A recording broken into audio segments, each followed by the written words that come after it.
วกพวกมาใหม่นั่นน่ะเฮ็ดเป็นแล้วเนาะ บ่ได้ยากดอกแต่มันเป็นแล้วเพียงแต่ว่าเฮาพยายามรักษาลมหายใจกับความรู้สึกนั้นเอาไว้ไปเรื่อยๆเรื่อยๆจะไปคิดว่านิพพานมันเป็นเรื่องไกลตัวมันเป็นเรื่องอยู่นำเฮานี่แหละจะไปคิดว่ามันเป็นเฉพาะพระนักบวชเท่านั้นพวกเฮาคือกันธรรมะเป็นของทุกๆคนเด้โสดาสกิทาคาอนาคาเป็นของทุกคนจนถึงอรหันต์พุ่นล่ะ บ่ได้แม่นเรื่องเฮ็ดยากดอกเฮ็ดซำนี้แหละขอให้วางจิตวางความคิดมันถูกเถอะนามันเป็นวิธีหรือแนวทางในการเพื่อจะให้เห็นความคิดเจ้าของเด้อานาปานสตินี่ ถ้าเฮาอยู่ในลมหายใจได้แล้วอาการปิติหรืออุณาโลมเกิดขึ้นระหว่างกลางหน้าผากนิ่มน่วงไปเรื่อยตอนนั้นพบเกิดบ่ได้ให้มีความมั่นใจตัวนี้ว่าตอนที่มีอาการปิติเกิดขึ้นนั่นน่ะนิ่มน่วงนั่นพบเกิดบ่ได้วิธีสังเกตคือว่าเพราะว่าเฮาบ่ไปคิดกับบุคคลที่พอใจกับบ่พอใจนั่นเองถ้าเฮาบ่ไปคิดลักษณะนั้นแล้วอารมณ์ความรู้สึกในความพอใจบ่พอใจเกิดบ่ได้มันเป็นอุเบกขาอยู่พบคือความรู้สึกของเฮาเองถูกระงับไว้ถูกทับเอาไว้ซะก่อนเด้ทับเอาไว้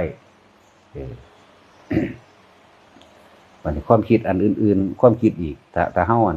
ประคองไปเรื่อยเดี๋ยวมันสิคิดไปหาบุคคลผู้นั้นบุคคลผู้นี้เนี่ยในเมื่อเฮามีฐานอันมั่นคงแล้วคือลมหายใจดึงขึ้นมาไว้ลมอีกไปอีกแล้วดึงขึ้นมานั่นแหละเฮาสิเห็นความคิดเองบัดนี้ เฮาสิฮู้ว่าสาเหตุทั้งเบิดของความเกิดของความทุกข์ของเฮานี่เกิดขึ้นจากความคิดนี่เองความคิดเป็นอาการของจิตธรรมชาติแล้วบ่มีตัวตนไล่ตัวตนว่างแต่ว่าเฮานั่นเข้าไปคิดกับบุคคลให้มันได้ดังใจให้มันพอใจเมื่อมีอยากให้มันถูกใจพอใจแล้วความบ่พอใจบ่ถูกใจก็มีอยู่ในหันแล้วเกิดเป็นอารมณ์พอใจกับอารมณ์ไม่พอใจความรู้สึกอันนี้แหละเรียกว่าภพเนี่ยแต่ว่าบาลีมันบ่เข้าใจดอกทิฏฐุปาทานสัพพทุปาทานอัตตวัตถุปาทานกามุปาทาน4อย่างนี่จริงๆนี่คือความรวดเร็วในความรู้สึกอันเดียวกันเกิดจากความคิดของเฮาเองจิตบ่มีรูปร่างบ่มีตัวตนแต่ฮู้ว่าจิตอยู่จังใดไปจังใดคิดถึงบ้านเจ้าของนั่นแหละมันไปซ่อนอยู่ในบ้านนั่นเองเมื่อมันไปถึงบ้านพับปรุงแต่งเรื่องของบ้านจากปัดจากกวาดจากปรับปรุงบางหันนี่อยากเสริมเนี่ยเกิดอารมณ์แบบนี้นั่นแหละเกิดแบบนั้นแหละนี่แหละภพนี่เป็นก้อนชาติอยู่แล้วภพเกิดความรู้สึกของเฮาเองน่ะเกิดขึ้นในความอยากให้มันดีอยากให้มันเป็นแบบนั้นแบบนี้คิดไปเกิดความรู้สึกแล้วก็มันคือสิคนเข้าไปในว่ากูจะเอาเงินใส่หนอจังสิพ่อมั่งกูสิปรุงมังหันต่ออีกบ่ปรับมังนี่ต่ออีกบ่มันสิคิดเข้าไปเรื่อยๆนี่แหละคำว่าความเพลินก็เลยเพลินหลงคิดไปใส่หน้าต่างนั่นคือสิดีเนาะ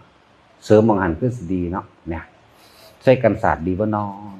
นี่แหละความเพลินว่าคิดไปนั่นแหละพบเป็นแบบนี้เด้อถ้าเฮาใจขาดตายยามใดก็สร้างมันสิไปหันก่อนแล้วตัวนั้นเป็นที่รองรับจิตวิญญาณละบัด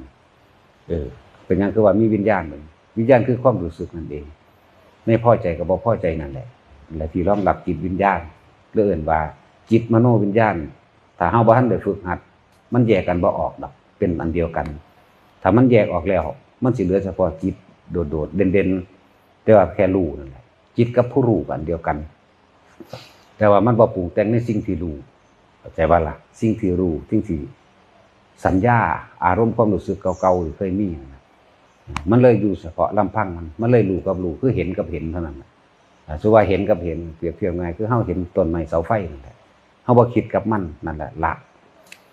เฮาคิดถึงบ้านแต่ว่าเฮาบ่คิดหยังต่อไปในจากที่มันไปเห็นบ้านนั่นแหละละแต่คิดต่อไปปุ๊บเกิดอารมณ์ความรู้สึกในความอยากปรับปรุงเปลี่ยนแปลงบ้านเนี่ย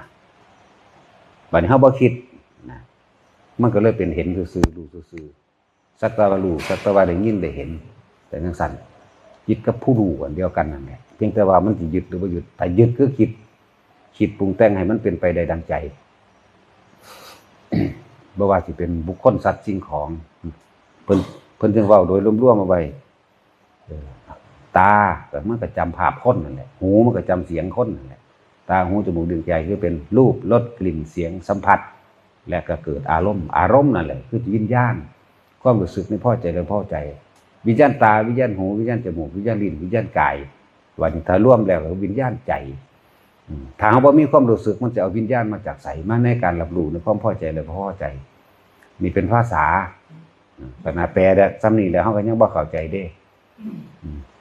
คือว่าอยากถอดความรู้สึกของแต่ละคนให้เข้าใจแจ่มแจ้งในตัวเองเลยตราบใดที่เฮายังมีความรู้สึกพอใจกับไม่พอใจกับบุคคลสัตว์สิ่งของตราบนั้นเฮายังเกิดตลอดพบเกิดเพราะว่าอารมณ์ความรู้สึกก่อนที่เกิดพบก่อนที่เกิดอารมณ์ก็เกิดจากการคิดก่อนสิคิดก็ต้องมีสัญญาในการเห็นรูปรสกลิ่นเสียงสัมผัสนี่เห็นบุคคลสัตว์สิ่งของบัดนี้เฮามาดักมันเลยดักเอาตัวคิดนี่โลดดักเอามึงสิคิดไปไสดึงขึ้นมาลมหายใจ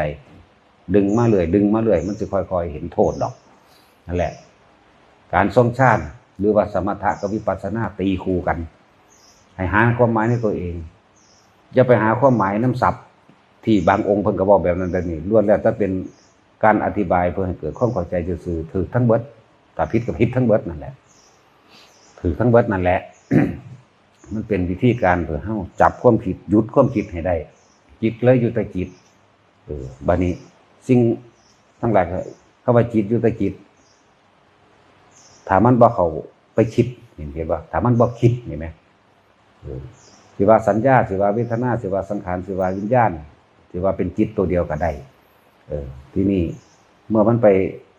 เห็นรถปุ๊บมันก็เลยเห็นซื่อๆมันบ่คิดว่างามหรือว่างามเนี่ยพอใจหรือบ่พอใจอยากได้หรือบ่อยากได้นี่มันก็เห็นซื่อๆนี่แล้วเอิ้นว่าสักแต่ว่าเห็นเพราะว่าบ่มีความคิดก็ไปปรุงในหั่นเมื่อบ่มีความปรุงแต่งแล้วความรู้สึกก็เกิดขึ้นบ่ได้นั่นแหละจึงบอกว่าใจเป็นใหญ่ใจเป็นประธานสำเร็จได้โดยใจคือเฮาสิประกอบกับงานเฮาก็ยังคิดวางแผนเอาไว้แล้วก็เกิดความพอใจจังเฮ็ดไปได้พอใจได้จังเฮ็ดฉันทะคือความพอใจจังเฮ็ดในความพอใจว่าสิเฮ็ดไปมันก็มีความบ่พอใจเกิดขึ้นในขณะที่เฮ็ดไปนำนั่นแหละนี่แหละคือกลไกการทำงานของจิตกลไกการทำงานของความคิดกลไกการทำงานของภพนี่เกิดก่อนศาสตร์แปลว่าเกิดเด้อภพนี่เกิดในขณะที่เฮาคุ้นคิดพิจารณาอยู่นี่ก็เกิดอารมณ์ความรู้สึกพอใจไม่พอใจแต่เฮาตายในความไม่พอใจก็ลงนรกไปเลยพอใจแบบโลกก็ลงไปเลยอบายภูมิคือเก่าเนี่ยจังซี่เด้ถึงว่าเฮาค่อยๆดักเข้ามาที่โจความคิดเลยก็เลยเอาความรู้สึกโดยคิดบัดนี้ไว้ในลมหายใจเข้าลมหายใจออกเดี๋ยวมันคิดไปนี่ดูเขามันก็ท่านเองดอกมันก็ดึงขึ้นมาได้เองดอกดูเขาการปฏิบัตินี่บ่แม่นว่าเฮาสิมานั่งเฮ็ดไปอยู่ในวัดแล้วก็บ่แม่นว่าต้องเดินจงกรมตลอดทุกอย่างอยู่ที่จิตเจ้าสิทำการทำงานเฮ็ดเวียกเฮ็ดงานหยังอยู่ก็สร้าง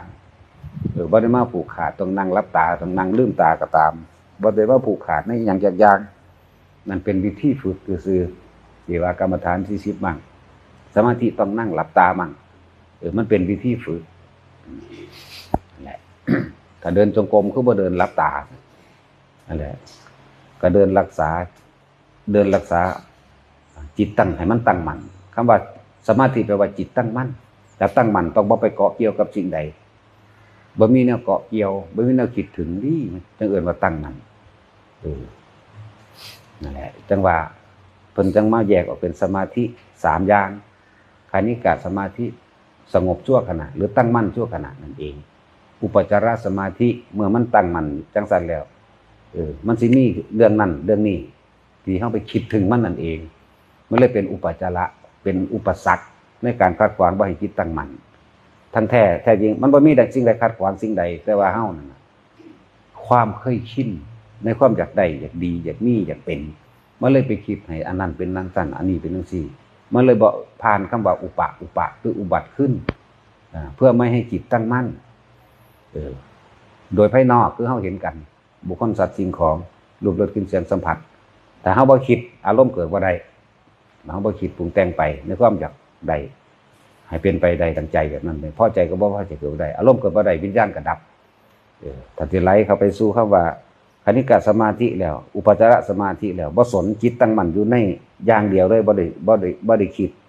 บ่ปรุงบ่แต่งบ่เฮ็ดให้มันเกิดอารมณ์ใดวิญญาณก็ดับไปได้นี่เป็นอัปปนาสมาธิก็มันก็มีวิปัสสนาอยู่ได้หั่นแหละอีหยังก็ดีคือรู้แจ้งเห็นจริงตามความเป็นจริงแล้วว่าอ๋อนี่โตความคิดนี่เอง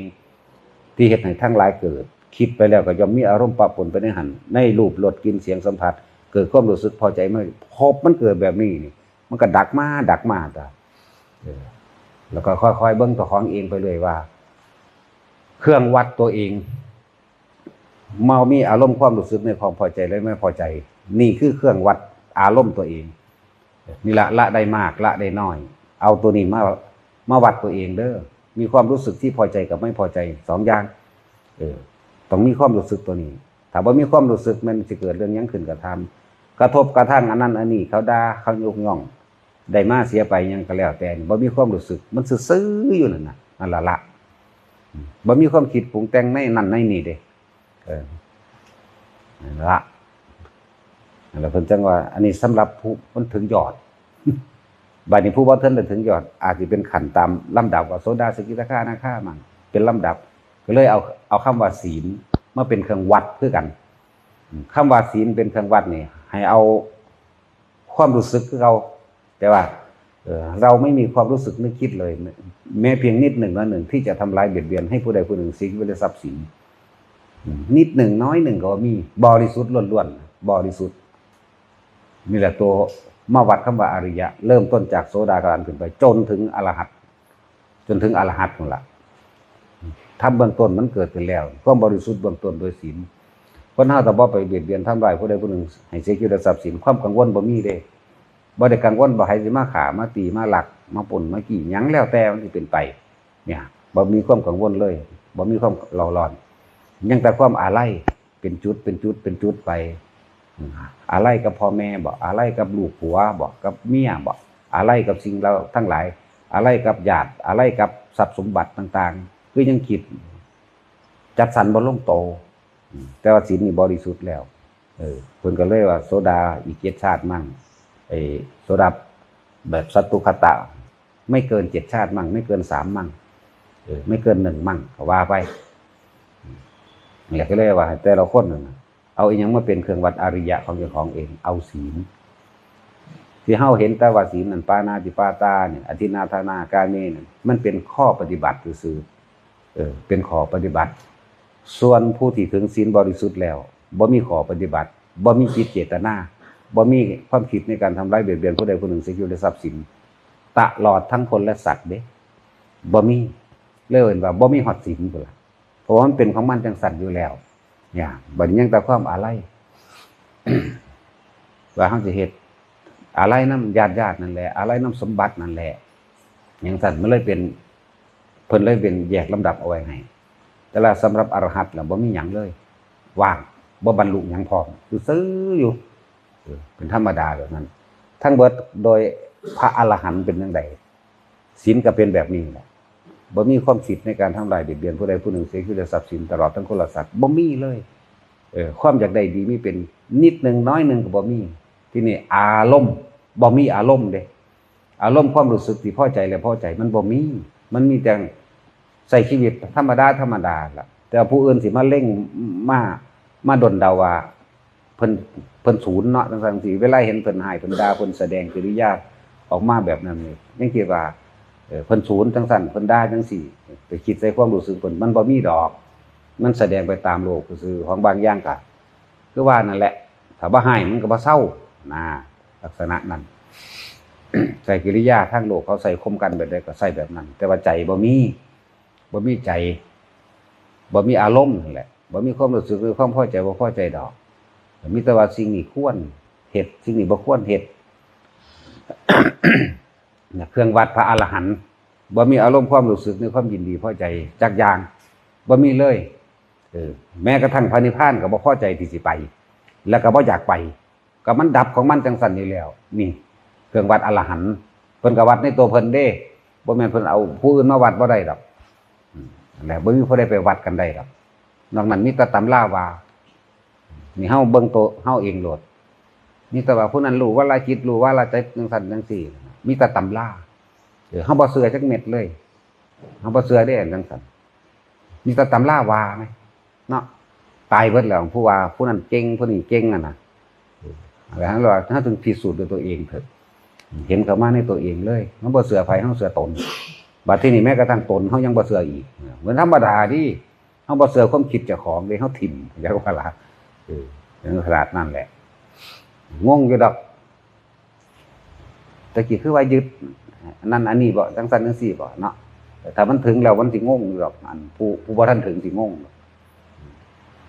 จังซั่นฝึกไปเรื่อยๆฝึกไปเรื่อยๆเลิกละการดึงเอาสิ่งศักดิ์สิทธิ์ทั้งหลายเข้ามาว่าสิปกป้องคุ้มครองเจ้าของได้ว่าสิ่งศักดิ์สิทธิ์ทั้งหลายเทพอินพรหมเทวดายักษ์นาคพูดคนท่านกุมพันทั้งหลายว่าสิมาเสกดลบันดาลความสุขความทุกข์ยังไงเฮาได้เลิกคิดเลิกงามยามดีวันเกิดเลิกนั่นเลิกนี่เลิกออกให้เบิดเลยคือเอาทำอย่างเดียวคือเอาความจริงนี่เป็นไงเอาพุทธธรรมสงฆ์อย่างเดียวพุทธธรรมก็คือพระธรรมอันเดียวกันนั่นแหละพระพุทธกับพระธรรมก็คืออันเดียวกันนั่นแหละส่วนพระสงฆ์เอาเจ้าของแหละเป็นที่พึ่งสงเคราะห์เจ้าของมันเป็นอันนี้เป็นสมมุติสงฆ์บุคคลที่เป็นควรเอาตัวอย่างถ้าผู้ปฏิบัติดีเด้ถ้าบ่ดีก็ว่าเป็นตาเอาดอกก็เลยว่าพึ่งเจ้าของเถอะเอาเจ้าของนั่นแหละเป็นพระสงฆ์เอาเจ้าของเองเลยเจ้าของวัดเจ้าของเองโลดนะเครื่องวัดอริยะบ่มีความคิดในการเบียดเบียนทำร้ายผู้ใดผู้หนึ่งให้เสียชีวิตและทรัพย์สินตลอดทั้งคนและสัตว์นี่อริยะต่อมาถ้าอรหันต์เดบ่มีอารมณ์ความรู้สึกในความพอใจและไม่พอใจบ่มีเนี่ยวัดเจ้าของแบบนี้เด้อนอกนั้นในระหว่างกลางมันสิโสดาสกิทาคานาคาอีกเรื่องนึง เบิ่งเจ้าของเองแบบนี้แหละพ่อ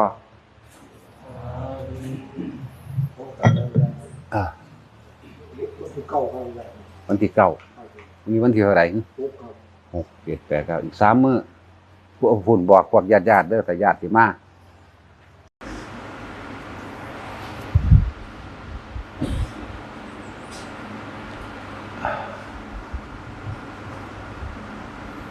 พวกที่เขามาพักอยู่ในนี้นะมีความเข้าใจขนาดใดแล้วมีความเข้าใจตัวเองความคิดตัวเองความเห็นตัวเองได้ขนาดใดแล้ว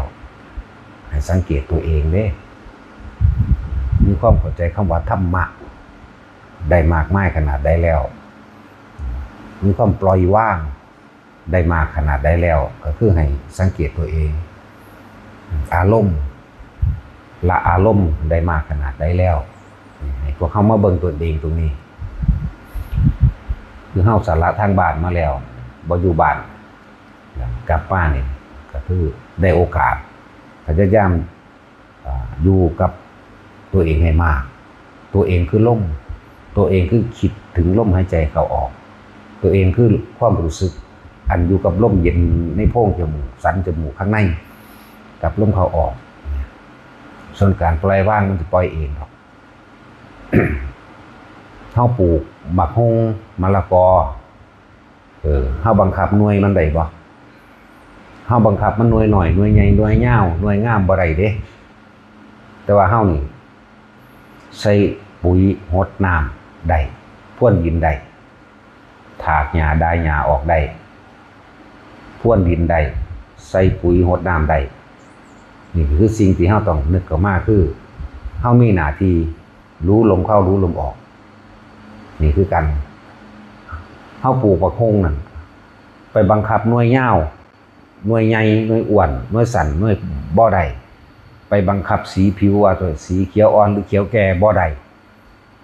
แม่นบ่ล่ะจังซั่นแหละบ่ต่างกันดอกเปรียบเทียบ จังว่าเฮามีหน้าที่เป็นผู้มีความรู้สึกนึกคิดยืนในลมเข้าออกนั่นเอง ฝึกตนเองจนกว่ามันสิเห็นร่างกายหายใจเห็นกายหายใจเห็นความคิดไปแต่คิดเห็นกายหายใจเป็นแต่กายหายใจก็เลยเอิ้นว่ารู้แต่ว่านี่บ่ต้องไปเอายอดเอาผลมันดอก มันยังกระสร้างมันบ่อยากได้ยอดบ่อยากได้ผลบ่ได้อยากได้หมากงามก็ตามปลูกพุ่งนั้นบ่ได้อยากหมากงามสิเป็นหมากหรือเป็นหมากบ่ได้คำนึงถากหญ้าออกดายหญ้าออกหมายถึงระวังตาหูจมูกลิ้นกายของเจ้าของเองพ่นดิน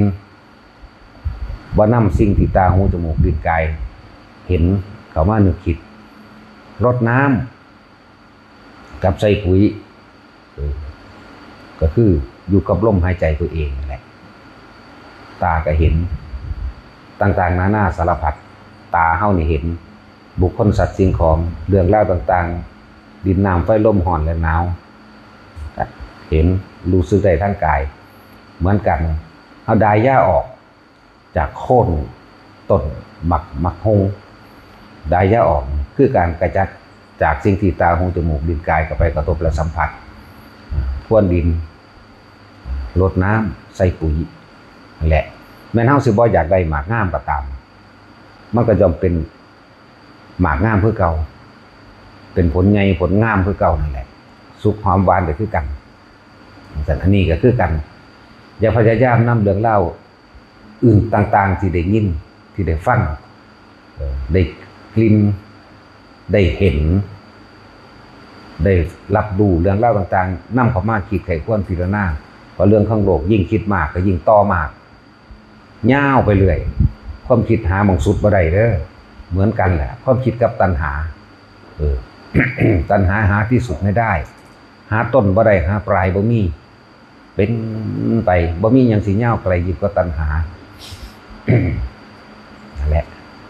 ว่าให้เฮาอยู่กับความรู้สึกนึกคิดของตัวเองสังเกตอารมณ์ตัวเองก็พอเข้าใจหรอกถ้าเฮาบ่นำสิ่งที่เห็นทุกเรื่องเล่าในการเห็นหรือสิ่งที่ได้ยินทุกเรื่องเล่าในการได้ยินเขามานึกมาคิดเราไปหาสรุปใส่เห็นผลของเองไปสรุปตัวตนมันเกิดบ่ได้คือจะนำเขามาคิดนะถ้านำเขามาคิดเฮาสิมีอารมณ์เด้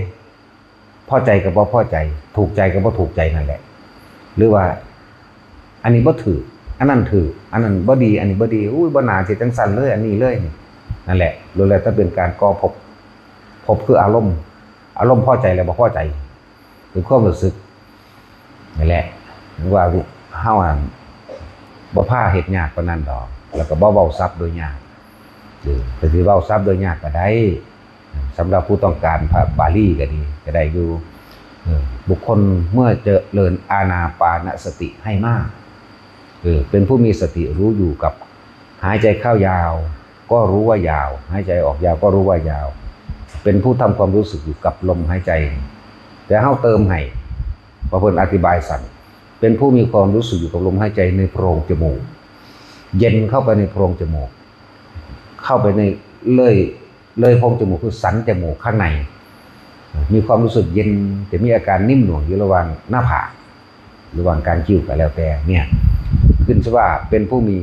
สติปัฏฐาน4บริบูรณ์กายเวทนาจิตธรรมทั้งหลายย่อมบริบูรณ์สัมมาปัฏฐาน4ย่อมบริบูรณ์อิทธิบาท4ย่อมบริบูรณ์นั่นเห็นบ่ล่ะอิทธิบาท4พละ5สัทธะพละ5ก็ย่อมบริบูรณ์นั่นแหละ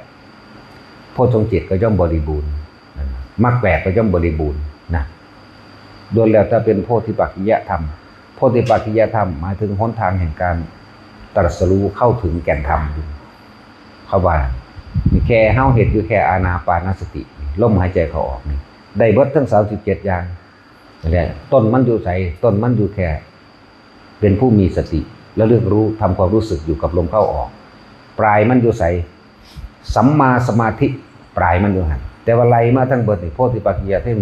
37อย่าง37หมวด37อาการย่อมบริบูรณ์ด้วยกันทั้งสิ้นแต่เฮาทำลมหายใจเข้าออกอยู่จังซั่นสัมมาสมาธิก็เป็นเองดอกมีเว้ารวบ37อย่างครับใส่กันได้นี่ว่าเว้าละเอียดมันต้องยาวมันยาวนั่นแหละถ้าเฮารู้ลมหายใจเข้าออกอยู่อย่างเดียวเฮาบ่ต้องไปอย่างอื่นสติปัฏฐาน4กายเวทนาจิตธรรมบริบูรณ์สัมมาปัฏฐาน4เป็นผู้มีเพียรละวังอกุศลจะให้เกิด ทำให้กุศลเกิดขึ้นนี่ก็เป็น2เห็นไหมเมื่อกุศลเกิดขึ้นแล้วเพียรพยายามให้เจริญขึ้นนี่ก็เป็น4แล้วสัมมาประธาน4แล้วอินทรีย์5พละ5พุทธ7มรรค8มรรค8ไปสรุปลงตรงที่สัมมาสมาธิเป็นเองเฮาบ่ได้ไปคุมมันดอกสมาธิตัวนี้เป็นสัมมาสมาธิเฮาบ่ได้ไปคุมมันเด้นั่นแหละถ้าแค่อยู่กับลมหายใจเข้าออกรวบเลยไปโตที่37เลยสัมมาสมาธิจิตตั้งมั่นคำว่าตั้งมั่นคือไม่หวั่นไหวกับสิ่งที่ตาเห็นหูได้ยินจมูกได้กลิ่นลิ้นได้รสกายสัมผัสกระทบรู้สึกเพียงกายแต่จิตไม่คิดไม่นึกแต่รู้อยู่ความรู้สึกย่อมเกิดขึ้นได้พบย่อมดับไปความรู้สึกคือพอใจกับบ่พอใจนี่แหละเดี๋ยวฉันว่าเฮาพยายามที่ถ่ายทอดภาษาที่เข้าใจง่ายนะบาลีเฮาก็เว้าอยู่ก็บ่ทิ่มว่าเป็นต้นฉบับบ่ทิ่ม พระสูตรก็บ่ทิ่มประสบการณ์จริงส่วนมากเฮาเน้นประสบการณ์จริงสิ่งที่เฮาปฏิบัติมาทั้งเบิดเป็นประสบการณ์เฮาเองบัดนี้เฮาเอามาเทียบกับหลักสูตรร่วมกันเป๊ะบ่ขาดเคลื่อนกันดอกตัวนำประสบการณ์เล็กๆน้อยๆอันเป็นที่นอกเหนือจากมีในบันทึกในพระไตรปิฎกหรือบาลีนั่นก็ถ่ายทอดออกมาให้มันคือมันจดไว้บ่ได้เบิดของบางอย่างบางที่เพิ่นเขียนไว้ในลักษณะว่าการอุทิศบุญเปรตชนิดที่12หรือพวกกันเปรตชนิดเดียวเท่านั้นที่รับบุญได้นี่คือเพิ่นเขียนไว้แค่หลักสูตรแต่ว่าความจริงปานนี้เฮามาแยกย่อยออกเปรตชนิดนั้นรับผลบุญอาจจะเกิดจากการให้ทานได้แต่ว่าเปรตอีกชนิดนึงรับผลบุญอันเกิดจากการทำสมาธิได้เนี่ยมันแยกย่อยออกมาแบบนี้และของบางอย่างจิตพวกจิตวิญญาณทั้งหลายสัตว์ทั้งหลาย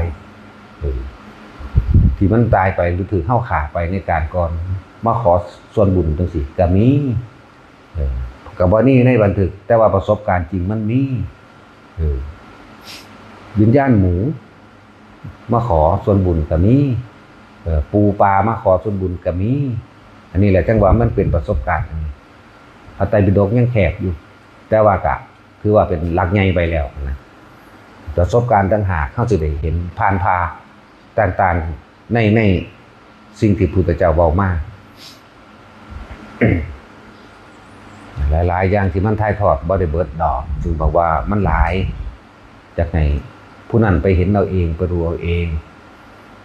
แต่ละมือหมู่พวกเปรตแต่ละชนิดที่เคยมีกรรมกับเฮาจังซี่ขอมีโอกาสขอได้กระแสหรือทำให้เฮ็ดให้เฮารับรู้ได้ว่าต้องการความช่วยเหลือจังซี่ก็มีนะอันนี้เป็นเรื่องแยกย่อยแบกแนวออกมาเป็นเรื่องที่ว่าอดีตเฮาแก้ไขบ่ได้แต่ว่าอดีตเฮาไปแก้บ่ได้แล้วแต่ปัจจุบันเฮาสามารถที่ชดเชยส่วนใดส่วนหนึ่งที่มันกระทำผิดพลาดไปแล้วชดเชยให้ในปัจจุบันคือยังวิญญาณหมูมาขอส่วนบุญอันนี้ถ้าได้ซ้ำนี้ถ้าได้แบบนี้ผู้ข้าสิได้ไปเกิดสวรรค์สิเฮาก็เฮ็ดให้นั่นแหละจังว่าอันนี้คือเป็นปลีกย่อยคือกันล่ะกับภาวะกับมันเหมือนกับว่าพระโมคคัลลาไปเที่ยวสวรรค์ไปเที่ยวนรกแล้วนำเรื่องราวต่างๆนานามาบอกญาติว่าให้ทำบุญอุทิศไปหันในเด้อไปนี่ที่จริงบ่ได้ผิดเพี้ยนกันดอก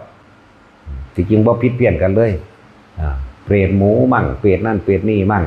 หรือลงไปในโลกญาติผู้นั้นส่งข่าวสารมาขอให้ญาติผู้นี้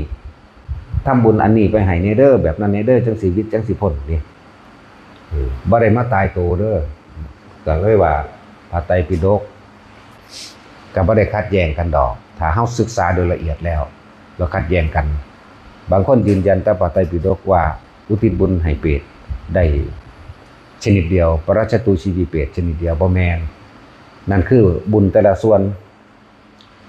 พวกนี้ให้ทานกันถึงแล้วเพราะว่าเขาสิสิ้นกรรมแล้วเปรตถ้าได้รับส่วนแห่งท่านบ่ว่าสิเป็นข้าวเป็นอาหารยารักษาโรคเครื่องนุ่งห่มตลอดที่อยู่อาศัยยังแกล้วแต่ที่เฮาอุทิศไปจนถึงญาติของข้าพเจ้าสิปึ๊บขึ้นสวรรค์เลยก็มีเกิดเป็นคนเลยก็มีนี่คือพวกคนที่สุดแล้วเปรตนี่มีโอกาสดีก็สัตว์เดรัจฉานก็ว่าเปรตมีโอกาส มากกว่าเดรัจฉานในการเกิดเป็นคนเดรัจฉานมีโอกาสน้อย ใน90 แสนโกรธที่มีเพียงหนึ่งที่เว้าดูๆนั่นน่ะแค่เว้ายกตัวอย่างเพื่อให้เฮาละอายใจกับว่าสัตว์เดรัจฉานเป็นเทวดาใดซื่อๆดอก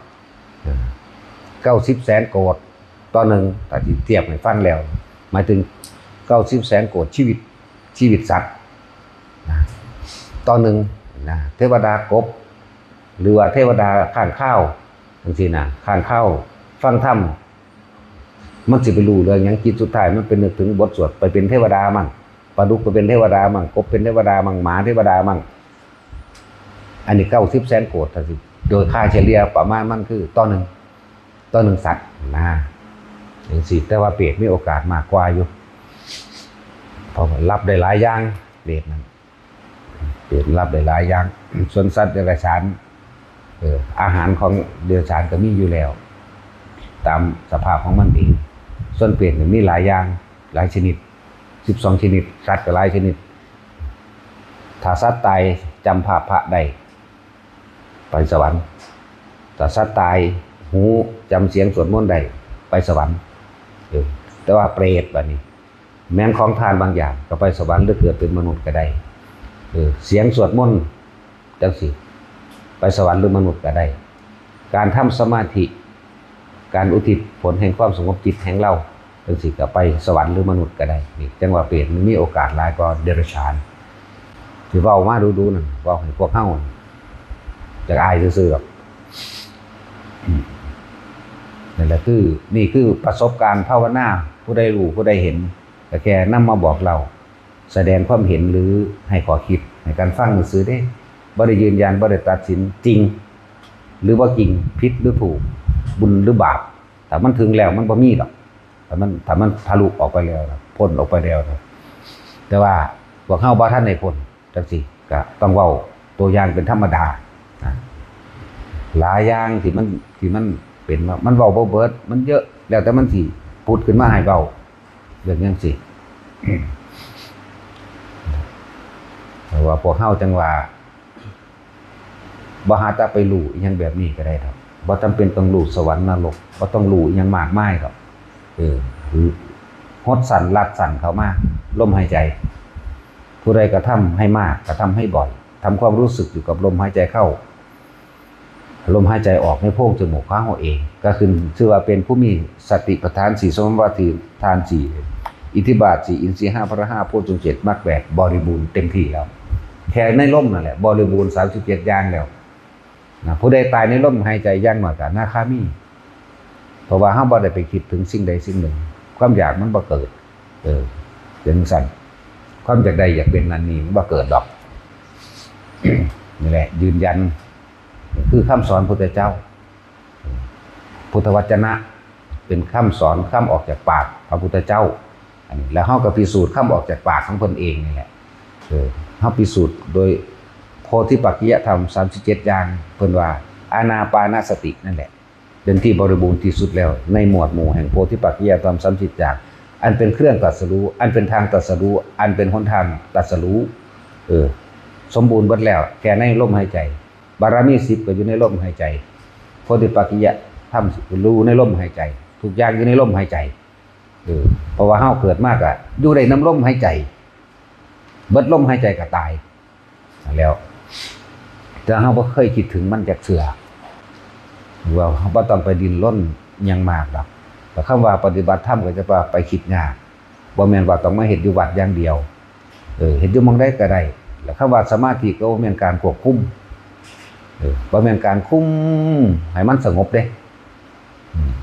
แต่อาศัยงบความสงบเพียงเบาบางปัทมฌานความสงบเพียงเบาบางเฮาต้องมีหลักตัวนึงยึดไว้คือลมหายใจเนี่ยอย่าถิ่มลมหายใจอย่าถิ่มลมหายใจสติหรือความรู้สึกอยู่กับลมเข้าออกเนี่ยความคิดคืออาการของจิตเป็นความเคยชินของมันไปหยังไปถึงบ้านไปถึงคนที่หักคนสั่งไปถึงเรื่องเล่าต่างๆไปคิดถึงไห้ถึงหน้าไปคิดถึงต่างๆนานาแล้วค่อยดึงกลับมาหาลมหายใจอีกสติให้ประคองมันขึ้นมาถ้า เข้าใจคำว่าเห็นความเกิดดับเนี่ยนี่คือโตปัญญาบ่เมื่อเฮาคิดถึงสิ่งใดแล้วเฮารีบดึงกลับมาเกิดแล้วกับสิ่งนั้นดับแล้วกับสิ่งนั้นดับแล้วกับเกิดแล้วกับบ้านดับแล้วกับบ้านกลับมาอยู่ในปัจจุบันขณะคือลมหายใจเข้าออกเกิดแล้วกับหลานคิดถึงหลานคิดถึงลูกสร้างบ่ท่านได้คิดปรุงแต่งต่อปุ๊บดึงกลับมาลมหายใจนี่เกิดดับแล้วเห็นเลือกเขาแม้ความคิดนี้ก็ไม่เที่ยงเห็นบ่จิตก็ไม่เที่ยงเห็นบ่เนี่ยจังว่าเอาแค่นี้บ่ต้องไปยังมากเฮาบ่ได้คุมมันสงบแบบบ่เห็นหยังบ่รู้หยังเด้สงบท่ามกลางสิ่งที่มีอยู่นี่ได้มันน่าอัศจรรย์กว่าสงบท่ามกลางสิ่งที่มีอยู่ถ้ามันมีทุกอย่างนี่แหละบุคคลสัตว์จริงของรูปรสกลิ่นเสียงสงบท่ามกลางนี่เฮาเห็นคนคือกันเฮาเห็นหมาเฮาเห็นสัตว์เฮาเห็นปลวกเฮาเห็นเบิดทุกอย่างดินฟ้าอากาศกระทบรู้สึกแต่ว่าจิตไม่คิดไม่นึกอันนี้เลยมันน่าอัศจรรย์จักบ่มีความอยากใดอยากเป็นหยังเลยในสิ่งที่เห็นสิก้าวไปหยังกับของอันเป็นทิพย์มันเลื่อมกันอยู่ในนี่สักลากอยู่ในนี่เสมอกันเบิดได้บัดนี้บ่มีความอยากใดอยากเป็นหยังเด้บัดนี้เสมอกันเบิดนี่แหละมันน่าอัศจรรย์ตรงนี้ตรงว่ากูคือบ่อยากนี่แหมตะกี้คืออยากแท้มันเป็นแนวใดตะกี้อยากเห็นเทวดาอยากเห็นพระอินทร์พระพรหมก็เห็นแล้วก็พอสำนั้นไม่ต่างจากคนสู่คนบ่ได้ซ้ำเอาไปเอามาเห็นบ่ล่ะเวลาเทวดาสิตายอวยพรกันขอให้ท่านไปเกิดในที่สุคติไปที่ชอบมองใดสุคติมนุษย์เบิ่งโดดนั่นแล้วมนุษย์เด้สุคติเขาแล้วอวยพรกันต่อไปอีกว่าจังใดขอให้พบพระพุทธศาสนาพร้อมเด้อันนั้นสั่นเด้เบิ่งดูพวกเขามันพบแล้วเห็นแล้วเดี๋ยวนี้พุทธะนี่รู้ตื่นเบิกบานเด้อพบพระพุทธศาสนาหนทางของผู้รู้ผู้ตื่นหนทางของผู้การทำให้ถึงความจริงหนทางของการพ้นออกจากทุกข์ได้เลยพุทธศาสนานั่นแหละเขาอวยพรกันแบบนี้แต่ว่าเฮากลับอยากไปเป็นเทวดาหรือไปขอทรัพย์สมบัติจากเทวดาเทวดาเขามักเทวดาเขาสิมาอยู่ไกลพวกใดบุคคลผู้อยู่ในลมหายใจอานาปานสติปฏิบัติธรรมสมควรแก่ธรรมบุคคลผู้นั้นเมื่อจิตสงบแล้วมันบุญมันก็เกิดเมื่อบุญก็เกิดแล้วอาการของบุญที่แผ่ออกมาทั้งร่างกายทั้งเราดูได้ก็คืออาการปิตินั่นเองปิติอันใดอันหนึ่งถ้าเว้าหลายมันเป็นปิติหลายเขาก็เลยเอามาไว้ระวังหน้าผากกลางหน้าผากกลางคิ้วนั่นแหละญาติที่เป็นเทวดาก็มาเองแม้กระทั่งอื่นๆว่าแม่นญาติก็มาเองตามกำลังความใกล้ชิดซึ่งกันและกันตามกำลังความสัมพันธ์ผูกพันนั่นแหละเขามาได้รับส่วนบุญก็เลยก็เกิดเหตุเนี่ยเขามีอานุภาพมากขึ้น โลกทิพย์เขาโลกทิพย์นี่ก็สิเว้าเรื่องควบอวดกันโดยแสงเด้อแสงผู้ใดสว่างมากแสดงว่าบารมีมากบุญมากเด้ไปจังซั่นเด้เขานั่นแหละเขาจึงแสวงหาสถานที่ใดมีการสาธยายคำสอนพุทธเจ้าสวดมนต์ก็คือเอาคำสอนมาเป็นคำสวดนั่นแหละเข้าใจบ่ล่ะที่เฮาสวดมนต์น่ะบ่มีความหมายนี้เฮาเอาคำสอนพุทธเจ้าถ้าเป็นภาษานั้นคือสอนกันเลยนะภาษาบาลีภาษาเก่าน่ะแต่เนี่ยเฮาเอิ้นสวดมนต์นั่นแหละสถานที่มีสถานนั้นสวดมนต์แล้วบุคคลผู้เป็นญาติสวดมนต์หรือทำสมาธิหรือมีการให้ทานมีการปฏิบัติบูชาปฏิบัติบูชาทุกรูปแบบล่ะให้ทานก็เอิ้นว่าปฏิบัติบูชาและนึกถึงศีลก็เป็นการปฏิบัติบูชาทำสมาธิจงกรมยังแล้วแต่เป็นการปฏิบัติบูชาทั้งหมดแต่บูชามากบูชาน้อยธรรมดาขั้นต่ำขั้นกลางขั้นสูงเขาก็สิไปในสถานที่นั้นคือสถานที่ของเฮามีการสาธยายธรรมสวดมนต์นึกถึงคำสอนพระพุทธเจ้าเรียกคำว่าสาธยายธรรมจักมีสิทธิ์บรรลุได้อีกบ่ธรรมดาการบรรลุเหตุในการบรรลุธรรมมันหายากสุตตมยปัญญาได้ยินได้ฟังบรรลุก็คือพวกเจ้าเข้าใจลึกซึ้งเข้าใจบ่ย้อนแย้งบ่มีความขัดแย้งเห็นตามความเป็นจริงเด้ดวงตาเห็นธรรมเลยในขั้นแรกมันแล้วโอ้ยมันแม่นบัดนี้แล้วก็หันเข้าไปหา ค่ว่าต่อไปนี่กูคือบ่ขาดสัตว์อีกถึงพุทธธรรมสงฆ์อย่างเดียวก็เท่านั้นได้โสดาบันไม่ได้ยากเลยนั่นแหละจะเป็นธรรมดาการได้ยินได้ฟังที่หนึ่งเลยเด้สุตตมยะเนี่ยปัญญาบุคคลผู้ได้ยินได้ฟังจิตตมยะปัญญามีการคิดเปรียบเทียบหาเหตุผลจากความจริงของตนเองกับคำสอนเปรียบเทียบแนบด้วยกันทุกอย่างเป็นอนิจจังเป็นทุกข์เป็นอนัตตานะนี่แปลงสั้น นั่นแหละสุตตมยะปัญญาจึงสัมพันธ์มากคนที่บรรลุเอาเองโดยบ่ได้ยินได้ฟังมีพระพุทธเจ้ากับพระปัจเจกยุคของเฮามันเป็นยุคสาวกเดินตามแต่บ่ได้ยินได้ฟังเป็นไปบ่ได้นะฤาษีสิไพก่อนพระพุทธเจ้าเขาเจ้าก็ได้ฌานได้สมาบัติยังไปเกิดรูปภพอรูปภพมั่งนะแต่ว่าเพราะว่าบ่ได้ยินได้ฟังคำว่าอนิจจังทุกขังอนัตตานี่เองเลยมีการยึดมั่นในองค์ฌานนั้นองค์ฌานนี้แต่พวกเฮาบ่ต้องไปเข้าถึงลึกขนาดนั้นหรอกเอาตื่นเฮาปฐมฌานความรู้สึกลมเข้าลมออกความคิดพุ่งไปดึงกลับมาความคิดพุ่งไปหาผู้คนสัตว์สิ่งของดึงกลับมาเฮาสิเห็นดอกแม้นคิดไปแล้ววันนี้ก็เห็นสิ่งทั้งหลายทั้งปวงหาความเที่ยงแท้แน่นอนไม่ได้หาความจริงยั่งยืนบ่ได้สุดท้ายทุกอย่างเกิดขึ้นมาเพื่อที่เสื่อมสลายและแตกดับนี่ได้ยอดของธรรมมันอยู่นี่เด้ทะลุออกได้ก็ทะลุออกเพราะว่าเห็นอนิจจังอนัตตาเด้ออกจากสิ่งทั้งหลายทั้งปวงพอเฮาเข้าใจดีแล้วสิ่งทั้งหลายทั้งปวงบ่ว่าบ้านเฮ็ดมาแล้วก็ต้องเสื่อมสลายผุพังไปเป็นธรรมดาบ่ว่าคนเกิดมาแล้วก็ต้องตายบ่ว่ามีสิ่งใดก็ต้องเดินทางไปสู่ความเสื่อมความดับนั่นแหละเห็นความบ่เที่ยงแท้เห็นอนิจจังกับอนัตตานำกันเลยพร้อมกันเลยอนิจจังกับอนัตตาคู่กันนั่นแหละแล้วก็เห็นมาเขาถึงที่สุดก็ไม่เห็นจิตก็ยังไม่เที่ยงเห็นบ่ล่ะภาษาความสงบยังความสงบก็ไม่เที่ยงนะเลยเห็นสิ่งทั้งหลายทั้งปวงนี่สัพเพธัมมานารังอภินิเวสายะเนี่ยไม่ควรเข้าไปยึดมั่นถือมั่นมันก็ปล่อยว่างของมันเองก็ปล่อยมันบ้างเองดอกเข้าบ่ได้ว่างมันดอกขออยู่ในลมหายใจเถอะนะคำว่าสมาธิจังสี่ก็บ่แม่นว่าไปคุ้มเข้มให้มันสงบเด้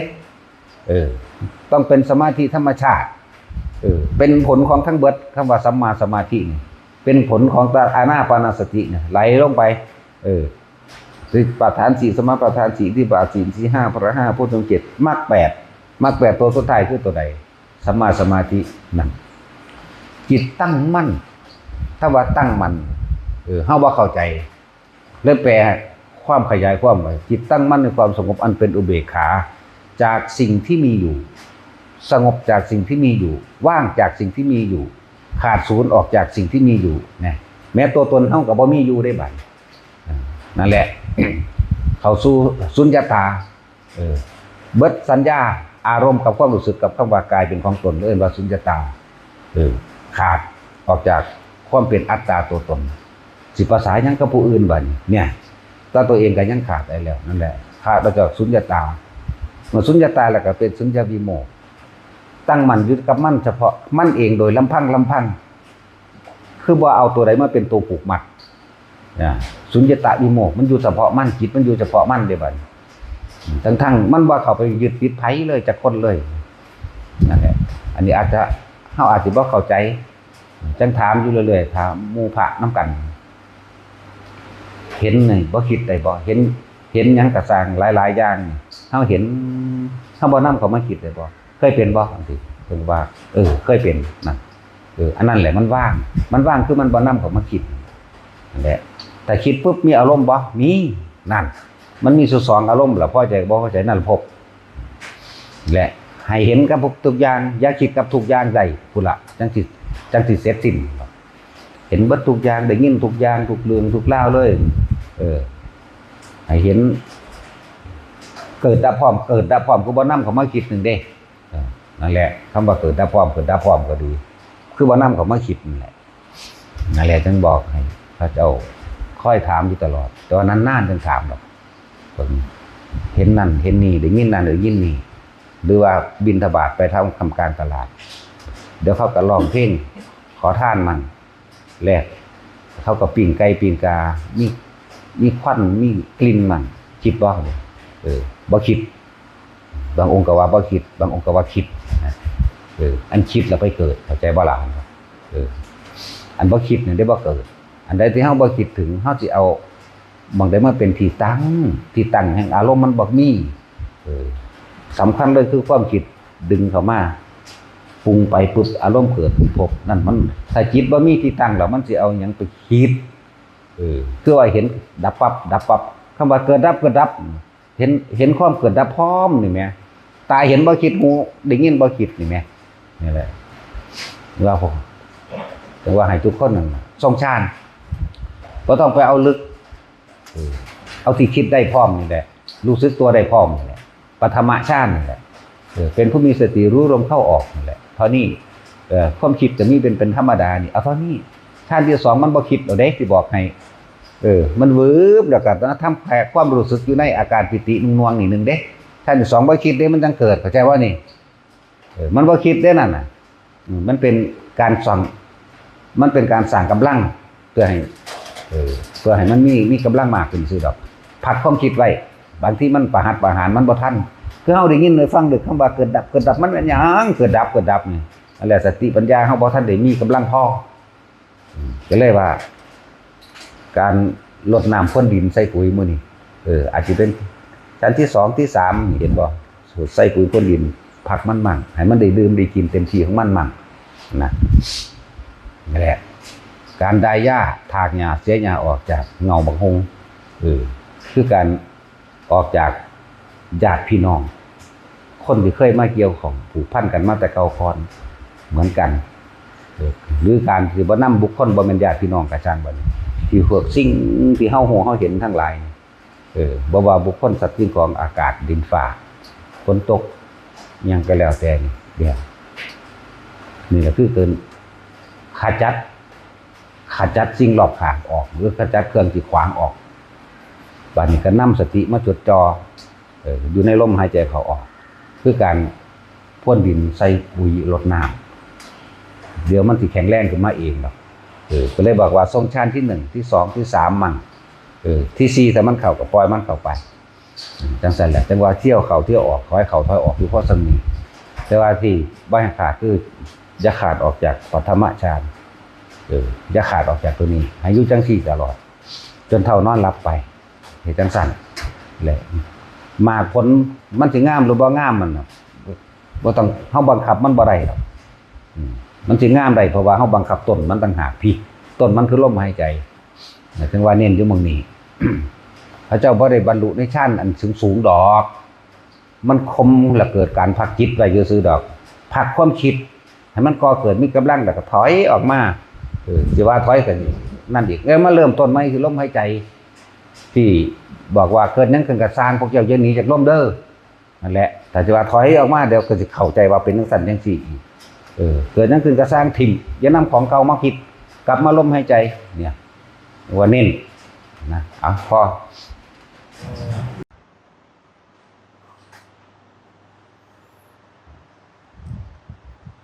คำว่าธรรมะแปลว่าความจริงความจริงของทุกชีวิตสรรพสัตว์เกิดแก่เจ็บตายจริงคำว่าทุกข์ก็คือความเข้าไปยึดมั่นถือมั่นสาเหตุแห่งทุกข์ก็คือความคิดหนทางแห่งการดับทุกข์เป็นแบบนี้ทุกข์ดับไปเป็นแบบนี้แต่ก่อนเฮาศึกษาพุทธวจนะเฮาบ่เคยเชื่อเลยเข้าใจบ่ล่ะเป็นหยังเฮาคือบ่เชื่อเลยทีเดียวเพราะว่าเฮาที่เหลือนั่นไว้พิสูจน์ด้วยตัวเองเมื่อเฮาพิสูจน์เอาเองเฮาจึงบ่เว้าตามเพิ่นเฮาจึงเว้าตามความเป็นจริงที่เฮาเป็นเข้าใจบ่ล่ะเฮาบ่ได้กล่าวคำนั้นโดยตรงๆดอกบัดแต่ว่ากล่าวตามความเป็นจริงเว้าไปตามความเป็นจริงจริงของเจ้าของเด้บ่แม่นจริงผู้อื่นครับส่วนมากคนสิเว้าแต่เรื่องผู้อื่นแต่ว่าเฮาสิเว้าเรื่องของเจ้าของเองเว้าเรื่องที่ตัวเองพิสูจน์ได้แล้วเว้ามาแล้วจึงไม่กล่าวตามคำของใครหรือว่ากล่าวตามคำของไผปานใดดอกแต่ตามความเป็นจริงที่เจ้าของมาเพราะว่าบ่มีผู้ใดไปฮู้ผู้ใดบ่มีไปฮู้ความคิดของเขาดอกบ่มีไปฮู้ความรู้สึกของเขาบ่มีไปฮู้วิถีชีวิตของเขาที่เขาพบเจอหยังมาเฮาก็ฮู้เฉพาะตัวเฮาเองมีต่างหากเรียนธรรมะศึกษาธรรมะแม้พุทธวจนะเอาไว้ละตัวเองสละตัวเองเด้อนั่นแหละเอาไว้ก้าวตักเตือนตัวเอง เอาไว้พิสูจน์ตัวเองบ่แม่นเอาไว้ถ้าไปหาตำหนิบุคคลผู้อื่นนะนั่นแหละเฮาจึงกล่าวคำจริงบ่ย้านไผบ่ย้านเลยสิพระผู้ใดเว้ามาก็ดีเฮารู้เฮาเห็นด้วยตัวเองตามความเป็นจริงของเฮาเองเฮาจึงบ่เว้านำไผเว้าตามที่เจ้าของเป็นเลยนั่นแหละ ศึกษามาแล้วบ่เชื่อเอาไว้พิสูจน์ซะก่อนเมื่อพิสูจน์แล้วรู้แจ้งเห็นจริงตามความเป็นจริงด้วยตัวเองจังว่าคำว่าไผก็ตามครับอยากตัดเวรอยากตัดกรรมตัดภพตัดศาสตร์ให้เข้าใจคำว่าอสังขตธรรมธรรมคือสิ่งทั้งหลายทั้งปวงทั้งเบิดเลยที่มีอยู่บ่ว่าจะการเห็นด้วยตาหูจมูกลิ้นกายการสัมผัสกระทบรูปเสียงกลิ่นรสนี่ก็เป็นธรรมทั้งเบิดเลยแต่ว่าตราบใดที่เฮายังไปปรุงแต่งแสวงหาในความอยากได้อยากเป็นตราบนั้นเฮาก็เกิดไปคือเก่าอารมณ์มันเกิดภพมันเกิดนี่ตั้งหากที่เฮาค้นพอในตัวเองของเฮาเองเฮาบ่เว้าตามไผเด้บ่เว้าตามเพิ่นดอกบ่เว้าตามคำพระพุทธเจ้าแต่ว่าเว้าตามความเป็นจริงที่เจ้าของเห็นเฮาจึงถ่ายทอดความรู้สึกที่ผ่านมาให้บ่แม่นว่าเฮาสิไปเว้าทุกบาทคำเฮาเว้าตามที่เฮาเป็นนั่นแหละ อาศัยทำหน้าว่าหมายถึงศึกษาคำของเพิ่นแล้วขึ้นสู่หน้าว่าหมายถึงขึ้นสู่เรือพายด้วยกำลังของตะของเองพบพ่อน้ำหมุนวนแนวใดก็สร้างพบพ่ออันตรายใดก็สร้างนี่เป็นจริงของเฮาต่างหากนี่เป็นความจริงของเฮาต่างหากนั่นแหละเฮาจึงบ่เว้าไปตามจินตนาการของไผหลายๆคนที่คิดว่าตัวเองฮู้ธรรมะของพระพุทธเจ้านั่นมันบ่ได้ไปฮู้จำคำมันมาเด้ฮู้ความจริงในตัวเองต่างหากเด้กายเวทนาจิตธรรมเป็นแนวใดในตัวเองนี่เด้ เฮาจึงบอกว่าเฮาบอกไปเลยบ่ได้สนถ้าอยากตัดเวรตัดกรรมตัดภพตัดศาสตร์ขาดออกจากสิ่งทั้งหลายทั้งปวงที่มีอยู่บ่ว่าโลกใดๆก็ตามพยายามจะคิดแต่ว่าการสิเอาความคิดมาห้ามความคิดมันห้ามบ่ได้ดอกนี่ข้างหากที่ความจริงมันเป็นไปคำว่าอสังขตธรรมมันเป็นคำที่ทองมาเฮ็ดจังใดมันสิอะได้ล่ะเฮ็ดจังใดมันจะไม่ล่ะเฮ็ดจังใดมันจะคิดได้ล่ะไม่คิดปรุงแต่งในสิ่งทั้งหลายทั้งปวงที่ตาที่หูจมูกลิ้นกายเห็นกระทบสัมผัสรู้สึกไม่คิดไม่นึกนะถ้าไม่คิดไม่นึกแล้วความรู้สึกเกิดบ่ได้เมื่อความรู้สึกเกิดบ่ได้ภพเกิดบ่ได้ภพดับไปเลยนี่ต่างหากรู้ว่าทุกข์ดับแบบใดดับเพราะว่าบ่มีความรู้สึกพอใจกับบ่พอใจนั่นเองอารมณ์เกิดบ่ได้อารมณ์ความรู้สึกพอใจและไม่พอใจบ่มีแต่ว่าอยากให้ทุกคนนั่นน่ะหาเครื่องอยู่ของตัวเองเอาอันใดอันหนึ่งปฏิบัติเอาแบบใดก็ได้มันลงตรงที่ปล่อยว่างมันลงตรงที่ไม่มีความรู้สึกในความพอใจและไม่พอใจนะบ่มีความยินดีกับสิ่งต่างๆทั้งปวงที่เห็นที่ได้ยินได้ฟังบ่มีเลยนี่ต่างหากนี่เป็นเรื่องของตนเป็นเรื่องเฉพาะตนบ่แม่นว่าสิว่าเหมารวมนี่คือเรื่องของไผของมันเลยปัจจตังไผมันโลดเด้อไผก็ดีหรือสิเว้าเรื่องอานาปานสติแบบนี้อย่าบอกตากายเวทนาจิตธรรมนะหายใจเข้ายาวก็รู้ว่ายาวหายใจออกยาวก็รู้ว่ายาวนะเพราะความเป็นจริงนี่สิพวกเข้าไปฝึกหัดมาแล้วมันแม่นตะแค่นั้นเด้อเมื่อจิตตั้งมั่นเข้าสู่ลมหายใจนี่เฮากำหนดเอาลมหายใจนั่นแหละเป็นที่กำหนดความคิดขึ้นนึกถึงลมเข้านึกถึงลมออกลมเข้าออกลมเข้าออกเรื่อยๆย่อมมีอาการปิติต่างๆเกิดขึ้นได้บัดมีความรู้สึกทางร่างกายมีอาการขนลุกวูบวาบเมื่อมีความรู้สึกแล้วความคิดไหลไปทันทีเลยฮึมันหยังวะนี่ต่างหากอันของที่สำหรับเฮาเนี่ยมันหยังผีบ่อันนั้นบ่อันนี้บ่สารพัดนั่นแหละก็เลยรู้จักว่ามันถูกเพราะว่ามันคิดออกตัวนั่นเมื่อมันฮู้แล้วก็พยายามทีแรกหายใจธรรมดาเป็นคนลุกคนพองเป็นร่างกายโยกร่างกายสั่นมั่งก็เกิดความคิดนึกว่าผีบ่เจ้ากรรมนายเวรบ่เทวดาบ่สารพัดแต่ละมันสิคิดไปเกิดความรู้สึกนั้นพบเกิดความรู้สึกที่พอใจมั่งบ่พอใจมั่งก็พบเกิดนี่แหละ อย่างว่าในระหว่างทำการของการปฏิบัติจริงๆมันต้องได้ประสบการณ์พบด้วยตนเองเด้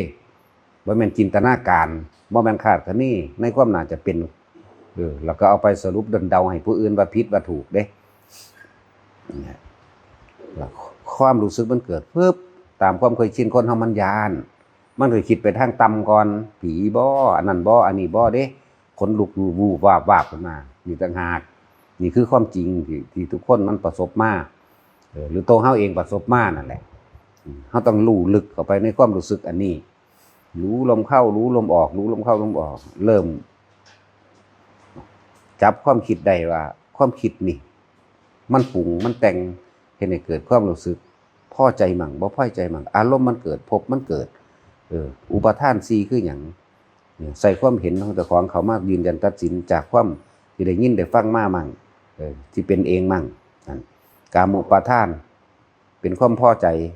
ในสิ่งที่อยากได้เฉพาะสิ่งที่ตัวเองพอใจในรูปรสกลิ่นเสียงสัมผัสและอารมณ์ความรู้สึกบ่อยากให้มันเป็นแบบนี้อยากให้มันเป็นแบบนี้เนี่ยภาษาข้ามรูปราคะซื่อๆหรือกามุซื่อๆมันเลยบ่ได้ยากภาษาข้ามนี่ก็แค่ว่าบ่คิดบ่นึกหยังเลยรู้อยู่กับลมรู้อยู่กับลมเข้ารู้อยู่กับลมออกทำให้บ่อยทำให้มากมันก็เกิดความเคยชินมันก็บ่คิดนั่นตัวแม้ความรู้สึกอันเป็นร่างกายโยกนะแม้ความรู้สึกอันเป็นขนลุกขนพองขนหัวลูกสั้นสังล้างขึ้นปานหญ้าค่าซ่าเบิดตนเบิดโตซ่าเบิดหัวซ่าเบิดหน้าเด้ตึงไปเบิดโตพุ่นเด้นี่ตั้งหากผู้เขาปฏิบัติอีหลีเขาพอแท้นั่นน่ะเป็นแบบนั้นแล้วเขาสิคิดสินึกกับความรู้สึกที่มันเกิดทางกายนี่บ่นี่แหละตัวเฮาควบคุมคือบ่ให้คิดบ่ให้นึกต้องทำความรู้สึกอยู่กับลมเข้าลมออกคือเก่ารู้สึกตัวมันก็รู้อยู่แล้วล่ะรู้สึกตัวในขนลุกในบูบวาบในตัวเองบางทีมันจุกเข้าไปในข้อนี่จุกอึกเข้าไปมาจุกลิ้นปีกับจุกมันก็ไหน้ำตาไหลออกมาก็มีนั่นแหละเฮาสิผ่านจังไดบัดนี้ตามความเคยชินเฮาสิบังคับบ่ให้มันไหเนี่ยกูบ่ได้ให้กูบ่ได้เสียใจนะกูบ่ได้ยังหาเหตุผลและต้องหยุดเหตุให้ได้ต้องหยุดเหตุก็คือความคิดนั่นเองนะอยู่จังซี่แหละเฮาเฮ็ดทั้งสลับตาลับตาและมื่นตาเฮ็ดสลับกันบ่แม่นว่าเฮ็ดทีเดียวเว้ยเฮ็ดเป็นล้านเทื่อพุ่นเด้บ่ได้แม่นเด้ซ้ำ100เทื่อพันเทื่อสิมาคุยว้อๆนั่นเอาจนว่ามันเบิดแนวคิดละเบิดแนวคิดเลยคิดหาเหตุผลนั่นคิดหาเหตุผลนี่เหตุผลอีหยังก็สร้างแต่ล้วนแต่เป็นเหตุผลไปเกิดนั่นมันไปหันเด้บัดมันลงเข้ามาร่วมมานี่เด้บัดก็เลยบ่มีความคิดบัดนี้มันแปลกเด้ถ้าบ่กระทุ้งมันบ่ออกเด้อันคำเว้าคำคิดคำอีหยังที่มันคือมันละไปแล้วมันถิ่มไปแล้วต้องกระทุ้งขึ้นมาแน่แม้มันสิขึ้นมามันก็บ่มีได้อารมณ์นะมันบ่มีนั่นแหละคือว่าบัดนี้รู้ลมเข้ารู้ลมออกอยู่แล้วอาการต่างๆที่ว่ามานี่เพิ่นก็ใส่ชื่อมันว่าปิติไปเฮาไปเว้าตามความรู้สึกของเฮาชื่อภาษาออกมาซื่อๆเด้ว่าคน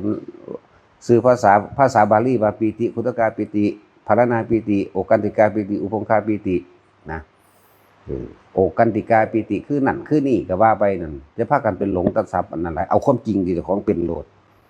เฮาก็บ่ได้ถิ่มศัพท์มันดอกแต่เฮาถอดออกมาเป็นภาษาที่เข้าใจง่ายๆในคนเดียวกันในคนคือกันนี่แหละบางทีมันก็ใหญ่ขึ้นโตมันใหญ่มันโพ่งขึ้นเด้มันอ้วนวูขึ้นบักใหญ่บางทีมันก็ยืดขึ้นบนบางทีมันก็ตกดิ่งวูลงไปทางใต้มั่งบางทีมันก็เห็นเป็นคือเจ้าของเองเดินจงกรมบนอากาศมั่งตีลังกาอยู่มั่งลงไปหายใจในน้ำมั่งโอ้ยสารพัดแต่ว่าเสียให้เข้าใจคำว่าสักตะว่าได้บัดก็เลยว่าสักตะว่าเห็นนี่บัดคือมันต้องผ่านประสบการณ์มากมายแล้วแหละมันเลยบ่คิดบ่นึกอีหยังเลยความรู้สึกพอใจและบ่พอใจมันเลยเกิดบ่ได้เป็นอันว่าละอารมณ์เท่านั้นแหละทั้งเบิดนี่ละอารมณ์ความรู้สึกในความพอใจและไม่พอใจเด้อพบเกิดบ่ได้พบดับไปบ่มีการเกิดอีกแล้วกันหน้าเฮาบ่ได้มีความเข้าไปติดไปชินในความอยากได้วัตถุสิ่งของใดเฮาก็บ่อยากได้อยากเป็นไปตามอารมณ์ใดมันก็บ่เป็นการในเมื่อมันบ่คิดถึงสิ่งใดสิ่งหนึ่งแล้วอารมณ์มันสิเกิดมาจากไสแม้กระทั่งความรู้สึกที่มันเกิดกระทบอยู่กับเฮาเดี๋ยวนี้ก็ตาม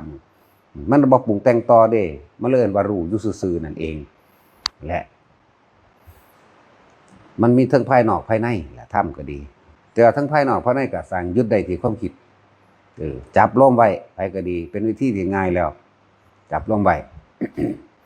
และตัดเวรตัดกรรมนั่นนะคือจะคิดเท่านั้นบ่ต้องไปคิดยากเรื่องว่าเคยฆ่าคนมาแล้วเป็นร้อยเป็นพันหรอกเคยเป็นลักเคยปล้นเคยจี้เคยฆ่าเคยเฮ็ดหยังก็สร้างผู้ใดว่าอยากเข้าไปรับผลของมันอีกนะแม้กระทั่งว่าที่กรรมตามไม่ถึงพุ่นเด้คำว่ากรรมทั้งดีทั้งเลวนั่นแหละที่กรรมตามไม่ถึงอยู่ที่อานาปานสตินั่นแหละทำความรู้สึกตัวพร้อมในตัวเฮาเองโลดฝึกให้บ่อยฝึกให้มากฝึกให้กินคนเฮามันสิย่านตายแต่เฮาฝึกตัวนี้ไว้แล้วเฮาเตรียมตัวตายไว้แล้วเมื่อความตายเขามาถึงแล้วมันก็ตั้งใจเข้าไปในลมหายใจนั่นแหละอยู่กับลมเข้าลมออกล่ะว่าเฮาคิดหาสิ่งใดเฮารู้แก้งบ่แห้งแล้วว่าบ่มีสิ่งใดสิ่งหนึ่งซอยเหลือเฮาได้ล่ะบ่ว่าอีเรื่องใดก็สร้างว่าเรื่องเจ็บปวดเรื่องป่วยบ่เรื่องใดก็สร้างบ่มีผู้ใดซอยเฮาดอกตัวเฮาเองต่างหากเนี่ยมันสิลึกซึ้งเข้าไปมันสิเห็นคุณค่าลมหายใจตัวเองมันสิเห็นคุณค่าของเจ้าของเองแหละเฮ็ดไปเรื่อยชินเข้าอยู่กับลมอันใดอันหนึงมากระทบบ่ว่าสิเป็นเรื่องภายนอกมากระทบกระทั่งกระสร้างมันบ่คิดบ่นึกเด้มันจะปัดออกของมันเองปัดออกมันเป็นภาษาเว้าซื่อเด้คำว่าปัดออกมันเป็นภาษาอยากสื่อให้คนเข้าใจซื่อเด้คำธรรมะทั้งหลายที่เพิ่นแสดงออกมานั่นเป็นแค่วิธีการสื่อสารให้เกิดความเข้าใจในความรู้สึกของเจ้าของซื่อเด้บ่แม่นว่าสิไปจำเอามาว่าเจ้าของเก่งเด้มันบ่แม่นเด้อันนั้นนี่แหละเอาเข้ามาเบิดบุญเบิดบาปเบิดผิดเบิดถูกบ่มีหยังผิดบ่มีหยังถูกบ่มีบุญบ่มีบาปพุ่นเด้มันเลยเข้าไปพุ่นนั่นเด้เบิดฮอดศีลเบิดฮอดธรรมจักว่ามันลึกเข้าไปจนว่าบ่มีหยังเลยพุ่นเด้เบิดเลยบ่มีอีหยังบ่มีสิ่งใดสำคัญจักอันจักอย่างพุ่นน่ะขนาดนั้นแหละที่เฮ็ดก็เฮ็ดไปเพราะฉะนั้นแหละเฮ็ดไปเพราะหยังเฮ็ดเป็นตัวอย่างเฮ็ดเป็นตัวอย่างซื่อเด้ยังมีตะโลโกสโลแกนหลายคน เว้าว่ามันดูดีซื่อๆดอกแต่ความจริงมันสิดีส่ำใดปากร้ายใจดีมีบ่หลายปานใดดอกแต่ว่าปากดีใจร้ายนี่เยอะแยะนั่นแหละบอกว่าแต่ละคนเบิ่งเจ้าของนั้น ศัพท์ต่างๆที่เพิ่นนำออกมาอธิบายขยายความก็เพื่อว่าให้เฮานั้นเข้าใจในความรู้สึกของเจ้าของเองเด้อเอามาละที่ตัวเองเด้บ่แม่นละที่ผู้อื่นเนี่ยหลายคนที่ว่าพูดไม่จริงพูดไม่ตรงบ่ตรงอยู่แล้วเพราะเราพูดตามเราที่เราเป็นเราไม่ได้พูดตามใครมีต่างหากเฮาศึกษาแน่นอนศึกษาของเพิ่นนั่นน่ะแต่ว่าเฮาบ่เชื่อบ่เคยเชื่อจักบ่ล่ะจนกว่าว่าพิสูจน์ด้วยตนเองได้แล้วนะเมื่อพิสูจน์ด้วยตนเองได้แล้วนะเชื่อบ่เชื่อก็สร้างตัวมันเป็นอันเดียวกันมันเป็นจริงเด้มันบ่แม่นเชื่อเด้ความจริงกับความเชื่อนี่มันคนละอย่างกันคือหยังนี่จังว่าพวกเฮานี่ถ้าเฮาบ่ได้ศึกษาด้วยตัวเองบ่ได้ฝึกหัดตัวเองมันจะเอาความเชื่อเนี่ยไปถกไปเถียงกันแต่ว่าบ่ได้เห็นความจริงของเจ้าของเองคำว่าความยึดมั่นถือมั่นจังซั่นจังซี่นี่มันแม่นหยังโดยความยึดมั่นถือมั่นอารมณ์ความรู้สึกเจ้าของนี่เด้ในความพอใจและไม่พอใจนี่เด้พอใจในรูปรสกลิ่นเสียงสัมผัสและกระทบความรู้สึกเนี่ยไม่พอใจกับแม่นคือกันอารมณ์ความรู้สึกที่พอใจและไม่พอใจนี่ได้ความยึดมั่นถือมั่นนะปล่อยว่างคือหยังปล่อยว่างคือบ่คิดเนี่ยแม่นอีหยังสิเกิดขึ้นก็สร้างมันบ่คิดมันไม่นึกหาความรู้สึกในความพอใจและไม่พอใจเกิดขึ้นบ่ได้มันดับล่ะดับคิดมันบ่แม่นดับหยังดอกความรู้สึกก็เกิดบ่ได้ล่ะเนี่ยจังว่าเฮาสิเฮ็ดอีหยังมากก็สร้างแม้นในอดีตชาติแม้นในปัจจุบันชาติอันเป็นชาตินี้แหละที่ผ่านมาแล้วใน10 ปีที่แล้วหรือเมื่อวานก็สร้างที่ให้ที่กรรมทั้งหลายบ่ว่ากรรมดีและกรรมชั่วให้ผลมาได้อานาปานสตินี่รู้ลมเข้ารู้ลมออกผู้ใดฝึกผู้นั้นก็สิฮู้ดอกว่าละแบบใดบ่ละแบบใดนะมันมีความรู้สึกดอกมันอยู่ในหั่นแหละว่าทำให้บ่อยทำให้มากทำให้ชินทำให้เป็นดุจดังญาณคือรู้หยังรู้ท่านแล้วรู้จนคิดหยังบ่ออกนั่นแหละคือมันบ่เอาเข้ามาคิดเลยแหมนั่นแหละคำว่าอาสวะนะเกิดขึ้นบ่ได้เนี่ยอารมณ์ความรู้สึกที่ยังไปข้องเกี่ยวในความพอใจและไม่พอใจเกิดบ่ได้ นิ่งทั้งที่วิ่งอยู่ก็ได้นี่แหละว่างทั้งที่เดินอยู่ว่างทั้งที่ทำงานนิ่งสงบทั้งที่ทำนั่นทำนี่เด้เอาตัวพี่เด้เขาบอกว่านิ่งแบบนั่งนิ่งเด้หลายอย่างผู้ได้ฝึกแล้วผู้นั้นสิเข้าใจดอกหน้าคำว่าปล่อยว่างคือบ่คิดตอนนั้นแหละเป็นสั้นอันนั้นมันเป็นสื่อมันสื่อได้เพิ่นเอานำมาปล่อยว่างจังซั่นจังซี่ทำใจจังซั่นจังซี่กายเวทนาจิตทำจังไดจริงๆก็จิตมันคุมเบิดทั้งกายน่ะคุมทั้งเวทนานั่นแหละคุมทั้งสิ่งทั้งหลายทั้งปวงถึงมันรู้มันเห็นนั่นแหละมันก็รู้อยู่ทุกอย่างน่ะแต่ว่ามันสิละเป็นบ่เท่านั้นแหละละคือบ่คิดเท่านั้นแหละนอกนั้นบ่ละดอกแต่ว่าเขาเจ้าที่เขาเจ้าเว้านั่นน่ะเขาเจ้าก็เว้าเพื่อแสดงสื่อสารอยากให้เกิดความเข้าใจซื่อๆบ่แม่นว่ามีอารมณ์ก็มีจังว่าจดจำมานี่ จดจำมาแล้วก็ต้องมาพิสูจน์ตัวเองตัวบ่แม่นไปพิสูจน์ไปดอกนะเอาละพอละเดี๋ยวสิเว้าอันประสบการณ์การถือว่าตายแล้วฟื้นก็ได้หรือสลบไปแล้วฟื้นก็ได้หรือเว้าว่าฝันไปก็ได้แล้วแต่ใครสิให้ความหมายแต่สมัยแต่สิพูดถึงว่าเฮาก็บวชเนรมา 3-4 ปีพุ่น4กว่าพุ่นละไปขอวัดปฏิบัติก็เป็นไปตามพระผู้ใหญ่พระเฮ็ดมั่งบ่เฮ็ดมั่งความจริงนั่นเป็นการสั่งสมอย่างหนึ่งแต่เป็นเนรมาที่วัดสุวรรณวาส3 ปีบ้านตัวเองอีกปีนึงเป็น4กว่าๆอยู่ดอกอันนั้นยกไว้ที่นี่หลังจากนั้นเฮาก็สึกออกไปมีครอบครัวคือกันนั่นแหละทำมาหากินหายุ่งยินแต่ว่าสิ่งที่ทำบ่เคยขาดคือการสวดมนต์ไหว้พระเฮ็ดบาปก็เฮ็ดบุญก็เฮ็ดจากว่าแต่ว่าเรื่องสวดมนต์ไหว้พระนี่มีเป็นประจำเฮ็ดไปเรื่อยๆบ่เคยขาดจักมือนึงก็บ่ขาดเฮ็ดอยู่ตลอด ที่นี่มันมีช่วง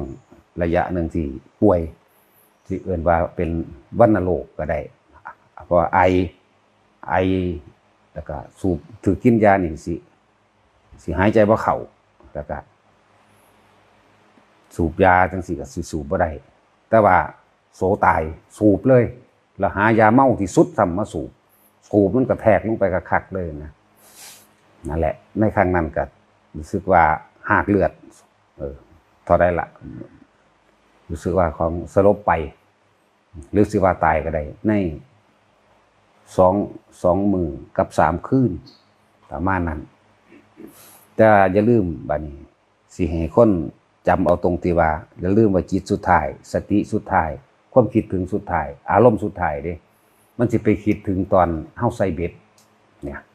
ใส่เบ็ดมีการเกาะปากเฉียดจะหน้าเฉียดไส้เกาะปากเกาะขาแล้วก็เอาปลานี่เป็นเหยื่อของปลาเอาปลาเข็งน้อยเกาะหลังมันเป็นเหยื่อของปลาเอาปลาเป็นเหยื่อปลาเอาไส้เดือนเป็นเหยื่อปลานี่เอาสัตว์ล่อสัตว์มันจะไปคิดถึงตอนนั้นแล้วก็มาตอนบาดสิตายสุดท้ายไปคิดถึงตอนเอากระทะไฟฟ้าต้มปลาทั้งเป็นนะต้มปลาทั้งเป็นอันเรื่องเก็บในร่างกายนี่ก็เก็บก็เก็บคือกันมันเป็นหายใจบ่เข้าตอนสิสุดท้ายหายใจบ่เข้าแต่ว่าภาพอย่าลืมว่าภาพนิมิตต่างๆที่เจ้าของเคยเฮ็ดไว้มันขึ้นมาแสดงขึ้นมาคิดถึงตรงนี้แหละคิดถึงตรงเกาะข้างเขียดเกาะขาเขียดที่เฮาไปเป็นเหยื่อล่อปลานะแล้วก็เกาะหลังปลาเข็งที่เฮาเป็นเหยื่อล่อปลาจังซี่นะเกาะบาดสิใจขาดพอดีกับบาดมันสิใจขาดที่จริงมันมีสติอยู่ในบาดใจขาดก็ดีตอนนั้นไปคิดถึงตอนหม้อไฟฟ้ามันเดือดที่จริงเฮาปิดมันไว้เด้ปิดมันไว้ปลาอยู่ในหั่นในปลาเข็งหลายโตอยู่ 7-8 โตพุ่นล่ะในปลาเข็งกันนะหม้อมันเดือดพอดีครับเกิดกลายเป็นหลังจากนั้นก็บ่ฮู้เมื่อในร่างกายนี่แต่ว่าอย่าลืมตอนสิใจขาดรู้เด้รู้อันภาพนิมิตนี่ก็เห็นภาพนิมิตก็เห็นอย่างนึงแต่ว่าเรื่องรู้สึกในตัวร่างกายนี่ก็รู้สึกเด้ตอนมันสิเย็นมาจากตีนเย็นมาจากตีน กับหัวนี่เย็นมากบัสิขาดมันออกตรงกลางระหว่างอกนี่แหละแต่ว่าภาพนึกอันนึงอันนี้หมายถึงร่างกายสิรู้สึกว่ามันเป็นมาแบบนี้เป็นจากเย็นมาหาตีนจากหัวลงไปหาแล้วจะไปขาดตอนระหว่างกลางอกแต่ภาพนิมิตต่อไปปึ๊บพุ่นละไปเลยไปใส่ไปถูกขัง มันสิเป็นคือผนังนั้นเป็นผนังหินที่ว่าทำเป็นสี่เหลี่ยมช่องแล้วเขาก็เข้าไปถือขังอยู่ในหันแล้วน้ำก็สิคอยจะมาจากไซละบุดขึ้นความยานตายของตอนที่มันไปแล้วนั่นจักว่าความยานตายนั่นดิ้นหาหม่องปีนหนีหาหม่องได้ก็บ่มีหม่องออกเด้แล้วน้ำก็คอยท่วมขึ้นท่วมพุ่นแง้นหน้าเขาหมายถึงน้ำท่วมดันมาเป็นห้องใหญ่กว่าพูดถึงว่ามันสิกว้าง2 เมตรยาว2 เมตรสูง2 เมตรพุ่นละอันในห้องนั้นห้องหินนั่นห้องหินดำๆน้ำบุดขึ้นบัดสุดท้ายก็ทุรนทุรายในความสิใจขาดอย่างนั้นใจขาดตอนนั้นได้บ่มันใจขาดตอนนี้มันไปแล้วนี่มันตัดออกแล้วเรื่องร่างกายเรื่องหลุดในโลกนี่บัดนี้ตอนนั้นสิใจขาดในตัววิญญาณจิตวิญญาณอันนั้นเป็นนั้นมันสิสูดเอาน้ำหายใจเข้าน้ำเข้าเคยสำลักน้ำเคยสมัครน้ำบ่ไผก็ดีพึดขึ้นสิขึ้นแซ่ถึงกระดานหน้าผากเฮานึงแล้วก็ดินทุรนทุรายแล้วก็ตายเป็นจังซั่นก็นับบ่ได้คือกันล่ะตายแล้วก็เป็นอีกเป็นแบบเก่าสับไปสับมาแบบเก่าหลังจากออกจากตัวนี้ไปแล้วจังซี่ออกจากตัวนี้ไปแล้ว ก็ไปถึง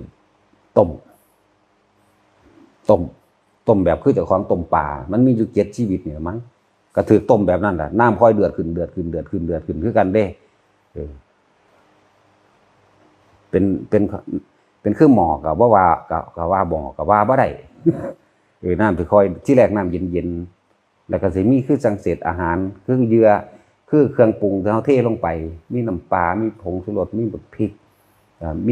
มีผักมีหยังที่เฮาปรุงมันเลยทั้งๆที่มันทั้งดิบอยู่นั่นแหมมันก็ลอยดีมันหิวเนาะของปลามันถูกขังเนาะมีความรู้สึกของปลาตัวพวกนั้นความรู้สึกของสัตว์ตรงนั้นรวมลงมาในความรู้สึกของเบิดเด้ตอนที่อยู่ในน้ำตอนที่ดาน้ำมันบุ่นขึ้นก็ตามตอนนั้นตอนนี้ก็คือกันรู้สึกว่ามีความหิวก็หายมากๆก็เก็บกินที่มันลอยๆอยู่นั่นแหละคือเครื่องปรุงเจ้าของเฮ็ดใส่นั่นแหละแล้วน้ำก็ค่อยเดือดเข้าก็ค่อยฮ้อนทุรนทุรายดิ้นโดดจังได๋ก็ไปบ่ได้นะจนว่าน้ำก็สำลักเข้านี่แต่ว่าสิเป็นน้ำฮ้อนเด้อเข้าระหว่างกลางหน้าผากเฮาเป็นสำลักคนเคยสมัครน้ำบ่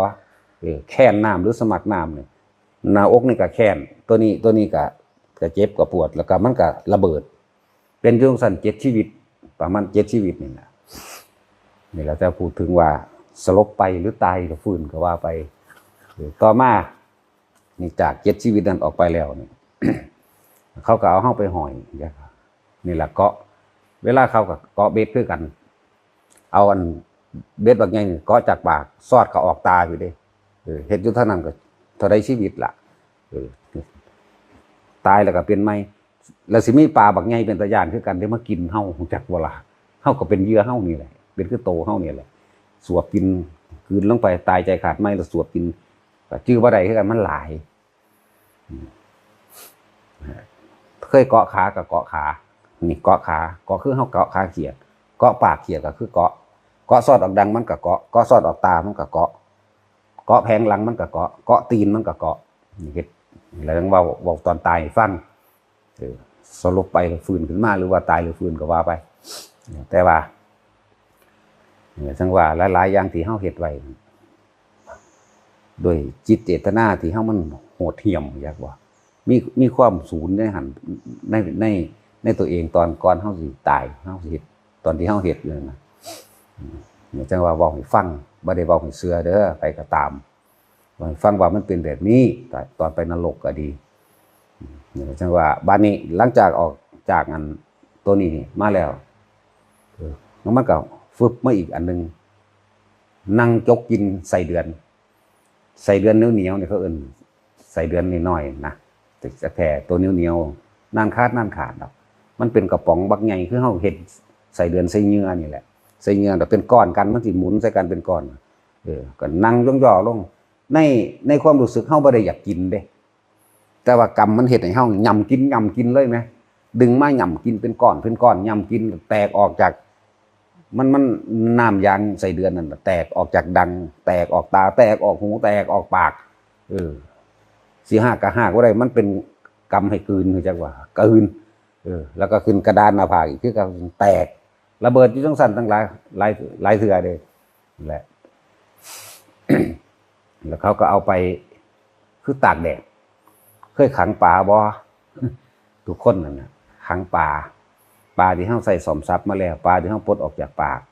ที่มันติดเบ็ดแล้วก็ขังไว้ตะคองก็ถือขังแบบนั้นคือกันนั่นแหละมันหูจักเบิดเด้อารมณ์ความรู้สึกต่างๆที่เป็นอารมณ์ความรู้สึกของปลาของสัตว์ที่เขาเห็นนะของพวกนั้นแหละ ตอนนั้นมันสิมืดมนอนตการมันสิคิดยังบ่ออกหรอกแต่ว่าได้ยินเสียงตะแววสวดมนต์ของตนเองที่เคยสวดไว้แล้วจังฟื้นขึ้นมาใหม่โรคนั้นหายที่ว่าไอหักเลือดนั่นนะก็หายนี่เป็นอีกอันนึงมองให้เฮาจำเอาว่าจิตสุดท้ายก่อนตายอารมณ์ความรู้สึกสุดท้ายก่อนตายเด้อนี่ให้เฮาจำตัวนี้ว่ามันเป็นแบบนั้นอารมณ์จิตสุดท้ายก่อนตายครั้งที่สองบัดครั้งที่สองก็เป็นอีกตายอีกครั้งที่สองก็ตายอีกแต่ว่าบัดนี้ใครในบ่ทรมานคักปานใดแต่ว่าก็ทรมานจักว่าล่ะเขาเคยกี่อีปูกี่ปลาถิ่มลงขี้เฒ่าบ่นั่นแหละเฮาก็ถูกแบบนั้นคือกันจักปูจักปลาเคยปลาเวลาเฮาเฮ็ดมันหลุดมือเฮาสิสูญนี่ตัวนี้ระวังเฮาสิสูญใส่มันแล่นลงไปค้อนตีเอาปูปัวนะมันบ่ทันได้ตายครับโยนมันใส่ไฟจังซี่อารมณ์นั่นแหละเฮาก็ถูกเฮ็ดแบบนั้นคือกันเป็นคนเฮาเป็นคนจักว่าล่ะเขาก็กำมาเขาก็ตีกระงอนเฮาโปฟงออกไปจังซี่ปึ๊บเขาก็สูญคือกันอันตัวกรรมอันนั้นแหละจังคือตัวไผก็ไปยัดเฮาลงในไฟแดงๆลายอยู่ดอกอันเลี้ยวไปเห็นนี่เด้อคือว่าโอ้มันเป็นแบบเป็นพลานดังทะเลล่ะปานทะเลล่ะเป็นคือกันบักหลายๆคนก็เป็นตัวเฮาเองก็เอาความรู้สึกเฮาเองเป็นแบบนั้นคือกันจังว่าบอกให้ฟังแต่ละคนแล้วก็มานึกถึงภาพพระพุทธรูปมันก็ฟื้นขึ้นมาอีกแล้วมีโรคอันนึงก็หายโรคหัวใจมันก็หายของมันเองแปลกเนาะหลังจากนั้นก็ฝึกหัดปฏิบัติธรรมเริ่มเข้มข้นเข้าจักก็โดยของเก่ามันก็เคยมีอยู่แล้วล่ะอันเรื่องต่างๆแต่ว่าเมื่อละอกุศลมันให้ผลอยากก็มันก็เลยเป็นแบบนั้นมืดมนอนตการมีแต่อยากได้กับอยากมีรักก็รักเด้รักก็รักตัวก็ตัวเฮ็ดเบิดนั่นแหละแต่ว่าบ่เคยทำลายตีผู้ใดหมายถึงคนแต่ว่าเฮ็ดกับสัตว์ส่วนมากเกี่ยวกับคนบ่เคยมีจิตใจแบบว่าสิตีสิขาผู้ใดดอกบ่เคยมีแต่เฮ็ดกับสัตว์อยู่เพราะว่าเอาเขานะข้าเจ้าเอาของเขาว่าเอาชีวิตผู้อื่นมาสนองตัณหาตนนี่มันสิเป็นเสียงสะท้อนหลายๆอย่างที่เป็นคำสอนที่มันนึกที่มันเป็นของมันเองนั่นแหละต่อมาก็บัดนี้เริ่มฝึกหัดปฏิบัติเข้มข้นเข้าทำสมาธิมากขึ้นเพราะว่าสิเป็นยืนเดินนั่งนอนยังกระสางเลยฝึกตะของเองให้ผู้มีสติอยู่ในลมหายใจเจ้าของเองถ้าเว้าเรื่องปฏิบัติได้กี่ก็คือทดลองเบิดทุกอย่างเบิดเลยไสยศาสตร์ยังก็ไปเรียนไปเบิ่งไปเฮ็ดไปทดสอบทดลองเบิ่งก็เป็นของบ่จริงต่อมาก็มาฝึกหัดมโนมยิทธิแบบหลวงปู่ก่อนสิไปเห็นหลวงปู่ฤาษีจังซี่ก็นำหลวงปู่อันนี่นะหลวงปู่พุทธที่เพิ่นสอนของหลวงปู่เสงพุทโธนี่สอนแบบหลวงปู่เสงพุทโธนี่ก็เฮ็ดแต่หลวงปู่โตก็เฮ็ดหลวงปู่ดูก็เฮ็ดกำพระหลวงปู่ดูพระวางมือมั่งเฮ็ดไปเบิดแล้วก็ไปผ่าปิดตาใส่ผ่าปิดตาแล้วครับหลวงปู่ฤาษีจังซี่ก็เฮ็ดว่าสุดท้ายมาก็คือมาอานาปานสติกับหลวงตานี่แหละหายใจเข้าพุทหายใจออกโทนี่แหละเดี๋ยวสักว่าที่เว้าให้ฟังนี่เน้นๆให้ทุกคนเห็นอันนี้เด้ให้เห็นความสำคัญของคำว่าสติปัจจุบันความรู้สึกโตเด้อให้เห็นความสำคัญตัวนี้เด้เป็นคำว่าสตินี่คือเป็นผู้มีสติรู้อยู่ในปัจจุบันขณะไม่มีอดีตไม่มีอนาคตตอนที่3นี่ตอนที่3ที่ว่านี่ มันไปหลายมือเติบอาจจะ7 หรือ 8 มือประมาณนั้นที่ว่าตายก็ว่าได้แต่ว่าบ่ตายก็ว่าได้นั่นแหละขึ้นไปเบิ่งสวรรค์จังสั่นจังสี่นรกภพโลกนั้นๆนี่จนถึงขั้นว่าเอาละถึงเวลาควรเราลงไปพ่อนะก็ไปเองลงมาเองดอกอันตรงสิบัดนี้เฮามาเห็นอันนึงนี่แหละจริงๆเฮามันหลายกว่านั้นอยู่ดอกอันเรื่องการหลายๆอย่างที่เกิดสภาวะธรรมทั้งหลายที่เกิดที่เน้นนี่สิเน้นให้ทุกคนให้รู้จักคำว่าสติให้รู้จักคำว่ารู้สึกตัวทั่วพร้อมให้รู้จักคำว่าปัจจุบันบัดนี้ตอนเฮามาอยู่อันนี้แหละมาอยู่ในตาดเข่งตอนนี้แหละที่ว่าใส่ติ้งแตกนั่นเองใส่ซิ่งแตกครั้งแรกก็รู้เลยเย็นจ้วยเข้ามาเลยก็ฮู้จักว่าใส่ติ้งแตกนี่เห็นบ่มันฝึกมาแล้วเห็นบ่ก็รู้ที่นี่เข้าไปส่งฌานระงับไว้1 2 1 2 3 1 2 3ตอนที่มันปวดคักๆเข้า4แล้วมันก็ทุเลามาฮู้จักตลอดได้รู้สึกตัวตลอดเด้อคือพร้อมที่สิตายแล้วเด้อันนั้นเวลามันปวดแห้งๆจังซี่นั่งก็บ่ได้เฮ็ดจังได๋ก็บ่ได้ท่าใดมันก็ยากหมูบเอาคุกเข้าหมูบลงแหมเคยเฮ็ดบ่เดี๋ยวนี้เคยหมูบบ่คนนั่นน่ะหมูบลงเอานี่ใส่จังซี่นี่เข้าไประงับปึ๊บมันหายไปก็อยู่ได้หาหดน้ำต้นไม้เสยทางนั่นทางนี่หดน้ำต้นไม้ปลูกต้นไม้เสยเฮ็ดคือบ่เป็นหยังสรุปรวมไปได้14 มื้อจังซี่บัดมันเข้าหนักๆก็หมูบเข้าตอนหดน้ำต้นไม้อยู่จังซี่นี่อย่าลืมว่าสติอยู่ในปัจจุบันเด้อสตินี่รู้อยู่ในลมเข้าออกที่จริงเฮาเว้าโดยพื้นฐานให้ทุกคนเข้าใจซื่อดอกว่าคนบ่ถือว่าท่านได้ชำนาญอยู่ในลมเข้าออกแต่คนที่ชำนาญแล้วเขาอยู่3เลยเขาสิมีความรู้สึกอิ่มเอิบอยู่ในกายของเจ้าของเองดอกความรู้สึกคือจิตเบากายเบานั่นเองแบบนั้นแต่ร่างกายมันบ่เป็นของเฮาทนแต่ว่าเฮาก็รู้อยู่เก็บก็เก็บบ่คักดอกเก็บเท่าตาหูจักว่าเก็บซื่อบัดนี้เฮากินอาหารก็กินธรรมดาปกติคือบ่มีหยังเกิดขึ้นนี่ดีบ่มีหยังนั่นแหละมือมันนักคักๆก็มูบเอาจักว่าล่ะมูบกุจูดอยู่หั่นแหละมูบนี่เพราะว่าสิพลิกเรียกว่าตะแคงขิ้งร่างกายเฮานี่เฮ็ดจังไดมันสิทุเลาได้ดีที่สุดแล้วก็ตัดสินใจตายเข้าใจว่าล่ะตัดสินใจตายมันก็ออกอันผู้รู้หรือว่าตัวรู้หรือว่าสิเอิ้นวางได้ก็บ่รู้ล่ะแล้วแต่ไผสิให้ความหมายมันสิออกมาอยู่ข้างๆมันเห็นเบิดมันเห็นออกในร่างกายเห็นหมู่พุจุดอยู่ก็เห็นพวกเหงื่อ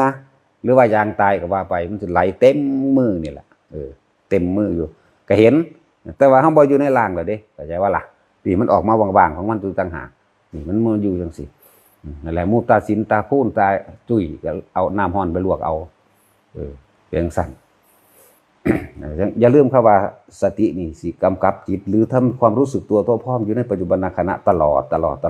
จนออกจากร่างกะหูเด้อจนตัวกะหูนี่มันตัดขาดออกจากกันเขาก็พาไปหาหมอบางหันบางนี้ไปพุ่นบ่พากลับขึ้นมานี่อีกคือนึงรวมแล้วเลยเป็น16 มื้อจากว่าล่ะใส่ติ้งแตกเลยเกิดกายเขาเอิ้นหยังล่ะอักเสบหรือหยังล่ะเลยบ่เป็นใส่ติ้งแตกเลยเป็นใส่เน่ากระเพาะเน่าอักเสบอย่างนี้ละหรือว่ามันเป็นคือเขาปาดออกแต่ว่าสิเว้าจุดสำคัญให้ฟังบัดนี้เฮาจุดสำคัญคือการทรงฌานนี่ระงับความเจ็บปวดได้ตลอดเด้จริงๆมันตายอยู่เด้ว่าธรรมดาดิก็คือว่ามันตายนั่นแหละช่วงที่มันตายก็ดีในมื้อที่14ในมื้อที่15ก็จังพาไป16มื้อที่17จังได้ไปพานำมันหมอหารนะอันนี้ให้ฟังคำว่าทรงฌานเด้อสตินี่รู้อยู่ตลอดคนที่บ่ทันได้เป็นก็จับอยู่ในลมซะก่อนรู้ลมหายใจแล้วเอาอาการปิติเป็นเครื่องยืนยันเด้ออันนี้เฮาทรงอยู่3เลยหมายถึงว่าจิตเบากายเบาตลอดเขาฉีดยาบัดนี้เขาฉีดยานอกหลังฉีดเข็มที่1ฉีดเข็มที่2รู้ตัวตลอดเด้รู้ตัวตลอดเอ้าเพิ่นคือบ่หลับนะหรือว่ามันบ่หลับดอก ก็เลยบอกอาการทางกายเขาที่จริงตัวหนึ่งว่าอยู่นี่ตัวหนึ่งมันออกมาแล้วเด้มันอยู่ตะมันต่างหากแล้วตัวลูกก็ว่าได้เปรียบเทียบสมมุติเอามันออกมาแล้วแต่ว่าตัวกายมันก็เว้าได้บอกว่าตอนนี้ขาโตนแล้วขาเป็นซ่าๆแล้วนี่พาโลดบอกเขาว่าจังซี่พุ่นดิบ่เจ็บเข้าใจว่าบ่เจ็บบ่มีความรู้สึกว่าเจ็บว่าปวดอหยังเลยเป็นขึ้นนักเดี่ยมเอาพากับพาเพิ่นว่าพาทางร่างกายก็เว้ากับหมอหัวหยอกกันกับเขาเสยอยู่หลายอย่างเว้ากันกับเขานั่นหยอกกันจังซั่นจังซี่มีเบิดนั่นแหละเขาก็ดีใจไปนำเด้เพราะว่าหยังคนป่วยบ่โอดบ่โอยอย่างก็ล่ะเขาก็มีกำลังใจนะเขาสิบ่ตกใจว่าเขาสิตายเด้อล่ะเห็นเบิดเด้ฮะนี่เขางัดใส่ออกมาแบบนี้เขาตัดออกแบบนี้นี่แหละบ่ซั่นจะสิเว้าถือบ่เขาก็เอาแนวผ่ามาปกเป็นช่องไว้อยู่ดอกแต่ว่าเขางัดออกมาแบบนี้เขาก็ใส่มีตัดออกมานี่เขาก็เว้ากันยิบบ่ได้ว่าเขามัดเอาจักว่าเขาจุ่มแต่น้ำที่ดูดออกจากที่น้ำที่มันขังอยู่ในกายในแผ่นหลังในนี่เท่ากับหูจักเบิดได้ว่ามันเท่าไหร่เขาดูดไป20 ลิตรล่ะว่า20 ลิตรแล้วเด้คือหลายแท้นะเขาก็บอกกันคือบ่ตายเฮือนะนั่นแหละหลายอย่างที่มันอยู่ได้ดีนะที่มันขังอยู่ในหนังเฮาห่มมันไว้นี่คือสติเด้อสตินี่รู้สึกโตรู้ตลอดเลยบัดนี้จังให้คนจับเอาความสำคัญตรงว่าสติแปลว่ารู้สึกตัวในปัจจุบันขณะบ่ได้แปลว่าคิดถึงอดีตบ่ได้แปลว่าคิดถึงอนาคตรู้อยู่รู้สึกมีความรู้สึกตัวอยู่ตลอดบ่มีอดีตบ่มีอนาคตมันเลยบ่มีความกังวลใดๆทั้งสิ้นความเจ็บความปวดบ่มีเขาก็ดูดออกเบิ่งบัดทุกอย่างเขาปีนไปปีนมาเห็นบอกว่าตัดมังหันแน่ตัดมังนี้แน่4มื้อนั้นไปน้ำเขาพุ่นดีจักว่าล่ะร่างกายนี่สิตัดนี่แน่นี่แน่ปีนขึ้นมาแม่มังหันมังนี้แม่นั่นน่ะเพิ่นเว้านำเขาเสยแม่ธรรมดาบ่ แต่ว่าอย่าลืมว่าบ่เจ็บนี่แม่สิว่ามันเป็นน้ำยามึนยาชาแต่ว่าบ่สลบนี่แม่ยาสลบเขาก็ฉีดเด้แต่ว่าบ่สลบทั้งฉีดทั้งดม เอ้าคือบ่สลบเขาคือบ่หลับคือมันบ่หลับดอกก็ยังว่าพาโลดก็ยังบอกเขาอยู่เจ็บอยู่บอกก็ว่าบ่นี่แหละทุกคนให้สำคัญคำว่าสติรู้ในปัจจุบันขณะเด้เอาตัวนี้เด้บ่มีอดีตบ่มีอนาคตนะตอนมันไปมันก็ตอนมันก็อยู่ของมันรู้ก็รู้อยู่ข้างๆมันรู้อยู่ข้างๆกันนั่นแหละมันบ่ไปไสอันผู้เบิ่งอยากบ่จักสิว่าจังได๋บ่ไปไสเด้เขาปีนใส่มองหันเขาปีนใส่มองนี้ฮู้เบิดเด้มองหันมองนี้มันหยิบบ่ได้มันออกกว้างเห็นบ่ล่ะกระเพาะเลยเหลือน้อยๆเดี๋ยวนี้กระเพาะใส่ใหญ่ตัวนี้เขาตัดออกแล้วเขาก็มัดไว้เห็นเบิดเอาขึ้นไปนั่นล่ะแต่ว่าเขาแล้วคนได้จังดีดหนีเลยเข้าใจบ่ล่ะเขาแล้วเขาเอาเขาไปไว้ในห้องในหมู่นั่นน่ะจริงๆมันบ่สลบเด้แต่ว่าเขาหนีเอาเองปล่อยมันพักผ่อนนะเป็นแบบนั้นนี่แหละนะว่าความสำคัญของคำว่าสติความสำคัญของว่าปัจจุบันขณะความสำคัญที่ให้ทุกคนเป็นอย่างขึ้นเน้นแท้ฝึกอยู่กับลมหายใจให้เป็นเมื่ออยู่กับลมหายใจให้เป็นแล้วมันจะคอยเป็นขั้น2ขั้น3ขั้น4ของมันเองดอกสติให้มันรู้สึกตัวคำว่าสติคือรู้สึกตัวทั่วพร้อมตลอดเด้บ่มีอดีตบ่มีอนาคตแต่ว่ามันรู้อยู่จังซี่เด้เข้าใจว่าล่ะนี่แหละถึงว่าทุกคนบ่มีหม่องไปบ่มีหม่องมาเข้าใจบ่ดินิมิตต่างๆบ่ได้ปรากฏเพราะว่าเฮาบ่ไปคิดไปนึกถึงอย่างบ่นึกถึงอดีตถ้าบ่นึกถึงอดีตอนาคตก็เกิดบ่ได้นั่นแหละจังว่าภาพคตินิมิตต่างๆว่าทางไปนี่บ่มีอยู่ที่เฮาเลือกเข้าใจบ่ล่ะนี่แหละจังว่าสำคัญมากคำว่าสตินี่จึงบอกให้ทุกคน ฝึกทำให้มากทำให้บ่อยทำให้ชินเฮาบ่นิยมดอกอันเขาชั้น4ชั้นเซอนั่นน่ะนั่นคือให้มันเป็นเอาเองถ้าเป็นจนคล่องแล้วนะมันก็หูจักวิธีเข้าวิธีออกของมันเองนั่นแหละจนคล่องให้เอา1 2 3นี่คล่องซะก่อน1คล่องแล้ว2เป็นเอง3เป็นเองตัวที่4ก็เป็นเองจะว่ามันเข้าดูมันก็สิออกมาผิดหน้าดอกเป็นจังซั่นนี่แหละจังว่าสำคัญว่าการทรงฌานนี่คือการรักษาสติให้อยู่ในปัจจุบันขณะให้อยู่ในกายของตัวเองลมหายใจเป็นกายในกายอันหนึ่งนี่เห็นบ่ล่ะเวทนาในเวทนาก็เป็นในกาย ลมหายใจเป็นกายในกายแล้วมันเคลื่อนเข้าสู่เวทนาเวทนานอกคือร่างกายของเฮาเวทนาในคือความรู้สึกในความพอใจและบ่พอใจอันเกิดจากจิตคิดพุ่นคิดพี่ดึงตาอดีตไปหาอนาคตทั้งเบิดเลยนั่นแหละกายเวทนาจิตธรรมรวมแล้วพร้อมกันเด้บ่แม่นบ่เป็นหักบ่แม่นไปที่ละขันเด้สติเลยเป็นถ้าเฮาฝึกสติดีแล้วเอิ้นว่าสติกำกับจิตที่เพิ่นเอิ้นว่าจิตในจิตเฮาก็สิเห็นสรรพสิ่งทั้งปวงมันเกิดมันดับแบบใดดอกแต่ว่าเฮาบ่ไปเกิดไปดับน้ำมันเพราะว่าเฮาบ่คิดไปน้ำมันสิเอิ้นว่าหยังก็สร้างอันนั้นจักว่าล่ะ หลังจากที่ว่าเขาเอาไปนอนแล้วที่จริงกำหนดดีดไปซื่อๆได้คือออกไปซื่อๆล่ะตั้งออกไปซื่อๆบ่ให้มันหลับมันก็บ่หลับมันคุ้มกายได้เห็นบ่ให้หลับก็บ่หลับให้หลับก็หลับเห็นบ่มันไปของมันนี่เลยเอิ้นว่าเป็นผู้มีสติรู้สึกตัวทั่วพร้อมอยู่ตลอดการทุกเมื่อบ่มีอดีตบ่มีอนาคตคือการบ่คิดไปถึงมันเองมันก็ออกจากลมหายใจเวลามันออกตรงกลางดอกหูเบิดทุกขณะหน้าเวลาตัวลูกมันออกตรงกลางออกตรงหัวใจนี่แหละออกตรงกลางนี่แล้วว่าให้ทุกคนฟังเพราะเป็นคติบอกให้ฟังได้บ่ได้บอกให้เชื่อจักบ่ล่ะคนใส่ติ้งแตก10กว่ามื้อน่ะมันเป็นหยังคือบ่ตายมันเป็นหยังคือบ่เจ็บอยู่แต่ว่าเฮาอาศัยกำลังของการทรงชาญบ่แม่นเข่าก็มีถ้าเจ็บคักๆเข่า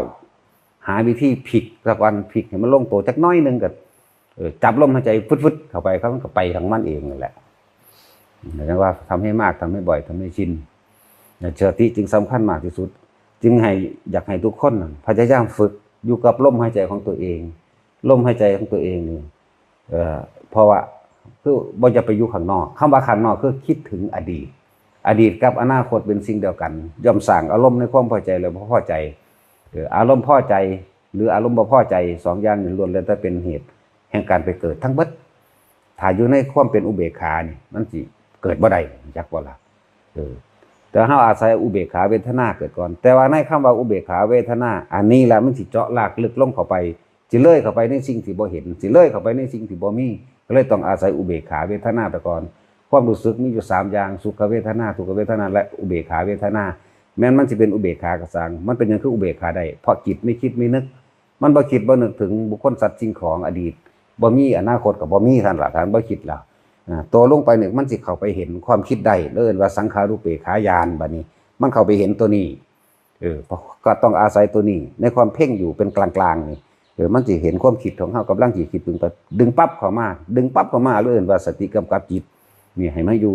ทุกคนต้องอาศัยลมหายใจนั่นแหละซะก่อนแล้วมันสิอยู่ของมันเองดอกเฮ็ดไปเรื่อยนั่นแหละจึงว่าสำคัญเด้อผู้ใดว่าสวรรค์นรกบ่มีก็แล้วแต่เรื่องของไผของมันอันนั้นจึงแต่เว้าให้ฟังว่าตาย2ตาย3ตายครั้งที่1ตายครั้งที่2ตายครั้งที่3เนี่ยครั้งที่4นี่ตายในตายจักบ่จักว่าตายในตายว่าความตายแล้วบ่เป็นของเป็นตาย้านเด้บัดนี้ถ้าสิว่าอยากตายก็แม่นจักว่าล่ะ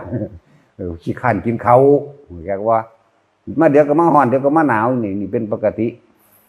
คือคนทั่วไปนั่นแหละคันกินข้าวตัวแต่เรื่องว่าอารมณ์จิตสุดท้ายก่อนที่จะหลับนี่แหละที่บอกว่าตัวคนเฮายังเกี่ยวเนื่องโดยครอบครัวเกี่ยวเนื่องโดยการทำมาหากินเกี่ยวเนื่องโดยลูกหลานห่วงนั่นห่วงนี่อยู่การปฏิบัติธรรมกับการทำงานขอให้ทุกคนเฮ็ดไปนำพร้อมกันได้คือการทรงฌานทำงานไปพร้อมทรงฌานไปพร้อมแต่ทรงฌานเอาอาการปิติที่มันเกิดขึ้นได้ปิติเกิดขึ้นได้นี่ต้องอุเบกขาต้องบ่คิดถึงบุคคลสัตว์สิ่งของต้องสร้างอารมณ์บ่ได้ต้องอยู่ตัวนี้แล้วก็ทำงานไปกับมันนั่นแหละเฮ็ดไปเรื่อยๆมันต้องสิเป็นของมันเองดอกเรียกว่าทุกคนบัดนี้ถ้าเฮาขาดมั่งได้มั่งบ่ขาดเวลานอนของคนต้องมีก็เลยบอกว่านอนหลับในลมหายใจได้บ่เอาตัวเองนั่นถ้ามันฝึกคล่องแล้วมันจื้อได้ล่ะจักบ่ล่ะรับหายใจเข้าหรือรับหายใจออกตอนตื่นมาปั๊บมันสิต่อเนื่องของมันเองสมมุติว่าตอนรับปึ๊บหายใจเข้าตื่นปั๊บหายใจออกโลดนี่ว่าจังว่าอารมณ์จิตสุดท้ายก่อนที่จะหลับให้ทุกคนฝึกตัวนี้ซะก่อนมันสิไปเกี่ยวเนื่องกันอารมณ์จิตสุดท้ายก่อนที่จะตายจักบ่ล่ะเฮ็ดให้มันลึงเฮ็ดให้มันชินแหมทำให้บ่อยทำให้มากทำให้ชินแหมพุ่นมันสิไปเกี่ยวกันเองอารมณ์จิตสุดท้ายก่อนที่จะหลับในความเป็นกลางซะอุเบกขาซะตื่นภาพมาดึงเข้ามา แต่ว่าถ้าเฮาบ่ทันได้คล่องฝึกหัดเอาตอนแรกมันมีสติอยู่ในตอนที่จะรับควบคุมเจ้าของได้อยู่แต่ว่าตอนตื่นมาด้วยความเคยชินคนเฮานี่คิดถึงบุคคลสัตว์สิ่งของที่รักที่เกลียดตอนนั้นหาเงินหาทองเท่านั้นจังซั่นบ่ได้รีบฝึกตัวเองเว้ยก็เลยว่าตื่นพับขึ้นมาเนี่ยรีบจับลมหายใจแล้วเอาความรู้สึกอันเป็นปิติที่เฮาฝึกให้มันเกิดกลางหน้าผากมาเป็นเครื่องยืนยันว่ากูทรงชาติแล้วลุกบัดนี้สิไปเฮ็ดหยังก็เฮ็ดในช่วงกลางระหว่างวันย่างอยู่เฮ็ดงานอยู่หยังก็แล้วแต่พยายามอยู่เหลือบตาดูปลายจมูกตัวเองอยู่ตลอดรู้ลมเข้าลมออกเอาอาการปิติมาเป็นเครื่องยันในชั่วโมงนึงได้แค่2วินาทีก็เอาหน้าชั่วโมงต่อไปได้2วิชั่วโมงต่อไปได้3วิชั่วโมงต่อไปวิว่าไปนั่นแหละเดี๋ยวมันสิดึงดูดร่วมเข้าหากันเองดอกนี่จะว่าทุกคนฝึกอยู่กับตัวเองเด้ออย่าไปอยู่กับผู้อื่นแต่อยู่กับผู้อื่นก็เกิดอารมณ์ร้ายและดีสุขและทุกข์พอใจไม่พอใจเกิดเบิดอารมณ์ความรู้สึกเป็นตัวภพนะเฮ็ดจังได๋เฮาสิหยุดภพได้ถ้าเฮาอยู่ในอุเบกขาใดอย่างน้อยๆเฮาก็เป็นพรหมใดจิตติทรงพรหมจักว่าเป็นพรหมบ่มีหญิงบ่มีชายดอกพรหมก็เลยมันเป็นกลางบ่มีหญิงบ่มีชายจักว่าล่ะ แต่ก็ฝึกตัวนี้ไปเดี๋ยวมันจังค่อยไหลเข้าสู่คำว่ารู้แจ้งเห็นจริงตามความจริงหรือรู้เท่าทันความคิดดอกฝึกไปเรื่อยๆแล้วมันสิดับได้ของมันเองดอกขึ้นอยู่กับการฝึก ความเพียรของเฮาอย่าให้ผู้ใดบังคับนะบังคับเจ้าของเราเองโลดเนาะบ่มีผู้ใดอยากถูกบังคับดอกบ่มีผู้ใดอยากถูกขังดอกมันคือขังไว้ถ้ากายใจมันก็ขังบ่ได้เด้แม่นว่าล่ะเนาะป่ากะขังฉันเถิดกะขังไปเนี่ยแต่ขังใจของฉันไม่ได้หรอกเนาะเอาพอพระป่าโบราณสมัยตะกี้พระเพิ่นบ่ได้อยู่กับหม่องเพิ่นบ่มีอารามอยู่บ่มีวัดอยู่เด้ตะกี้ผู้ใดสิทำบุญทำทานอันใดก็สมมุติว่าสิถวายผ้าป่าจังซี่ก็อาศัยเอาผ้านั่นน่ะไปวางไว้ตามป่าส่วนมากก็เป็นผ้าขาวหรือว่าผ้าเศษอันใดอันหนึ่งที่มีแล้วบ่ได้เป็นสุดๆคือซุมื้อนี้เด้ตะกี้หาทุกข์หายากหาอึดหายากคือยังสิได้ผ้านะ ตอนนี้พระเพิ่นก็เที่ยวไปตามป่าแต่สิทำทานถวายทานอันใดอันหนึ่งยากเติบนอกจากใส่บาตรล่อดักเบิ่งตามบ้านเท่านั้นเองที่มาของผ้าป่าโบราณผู้ใดอยากถวายพึบเขาเจ้าสิสังเกตทางว่าพระองค์นี้บิณฑบาตสายนี้ไปแบบนั้นไปแบบนี้เขาเจ้าได้ผ้าพื้นหนึ่งเป็นผู้มีจิตมีศรัทธาแล้วก็สิเอาผ้าไปวางไว้เอาผ้าไปวางบ่ได้เจาะจงเด้บ่ได้เจาะจงเขาจะวางผ้าไว้แล้วก็แม้ภิกษุสงฆ์หรือนักพจน์บำเพ็ญเพียรทั้งหลายเหล่าใดต้องการผ้าผืนนี้ขอให้ท่านทั้งหลายเหล่านั้นจงถือเอาไปได้เลยสาธุเขาจะเฮ็ดซ้ำนี่นึงเด้บ่ได้เจาะจงนั่นแหละแล้วก็ไปวางไว้น้ำปลาซุมื้อนี้เฮามีวัดแล้วพุทธเจ้าสร้างให้เฮาเบิดแล้วบัดนี้ผ้าป่าปัจจุบันนี้ที่เฮาเห็นกันอยู่พิมพ์ซ่องนั่นบ่ล่ะผ้าป่าปัจจุบันคือการพิมพ์ซ่องมีประธานมีกรรมการมีรองประธานมีนั่นมีนี่โอ้ยหลายอย่างเฮลันยิกลันเยกผ้าป่าเลยเกิดกลายเป็นว่าเรื่องสนุกสนานเฮฮาจังหนังจังหมอลำมหรสพครบวันมีนั่นมีนี่มีหน้ามีตามีขางัวขาควายกินดิบกินแดงกันมาเลยรู้สึกว่ามันห่างไกลมันบ่เป็นบุญมันบ่ถึงความสงบเย็นภายในจิตใจของเจ้าของเองมันเป็นตาพิธีแต่ว่าบ่เข้าถึงก้นบึ้งของจิตใจบ่เข้าถึงความสงบจริงๆเกี่ยวกับคำว่าบุญเลยลื้อฟื้นตัวเก่าๆนั่นให้มาเฮ็ดนะที่เฮาเห็นอยู่ทั่วบ้านทั่วเมืองพิมพ์ซองเห็นบ่ล่ะขอสายนั่นขอสายนี่คำว่าขอสายนั่นสายนี่สายในกรุงเทพที่รู้จักกันน่ะนะสายมีนบุรีนี่นะสายปทุมสายช่างนั้นช่างนี่บริษัทนั้นบริษัทนี่ก็ว่าไปน่ะนะเป็นการพิมพ์ซองก็ไปแจกกันบ่เป็นความเต็มใจ บ่เป็นความเต็มใจก็ยุ่งยากกับการไปแจกบางที่ซองก็ถูกลักนะมีหลายๆแรงนั่นแหละตอนนี้เฮาสิลื้อฟื้นแบบว่าทุกคนเต็มใจที่สิมาถวายผ้าป่านี่ ก็คือว่าถือผ้ามาผืนหนึ่งผืนหนึ่งแล้วเอาไปว่างไปตามป่าที่เฮ้าว่านี่ว่างไปตามนี่เด้อซ้ายนี่แหละพวกมันอยู่ในนี่แหละก็สิบอกวิธีไปว่างเองแล้ววิธีว่างบ่ยากหรอกว่าถิ่มไปน้ำงาไม้โลดบัดนี้เท้าความหลังไปหาสมัยโบราณพระเพิ่นเดินบิณฑบาตมาหรือเพิ่นเที่ยวไปจาริกไปตามป่าก็ตามเพิ่นไปเห็นแล้วนี่เพิ่นสิเอ่ยขึ้นในตัวเพิ่นเองเด้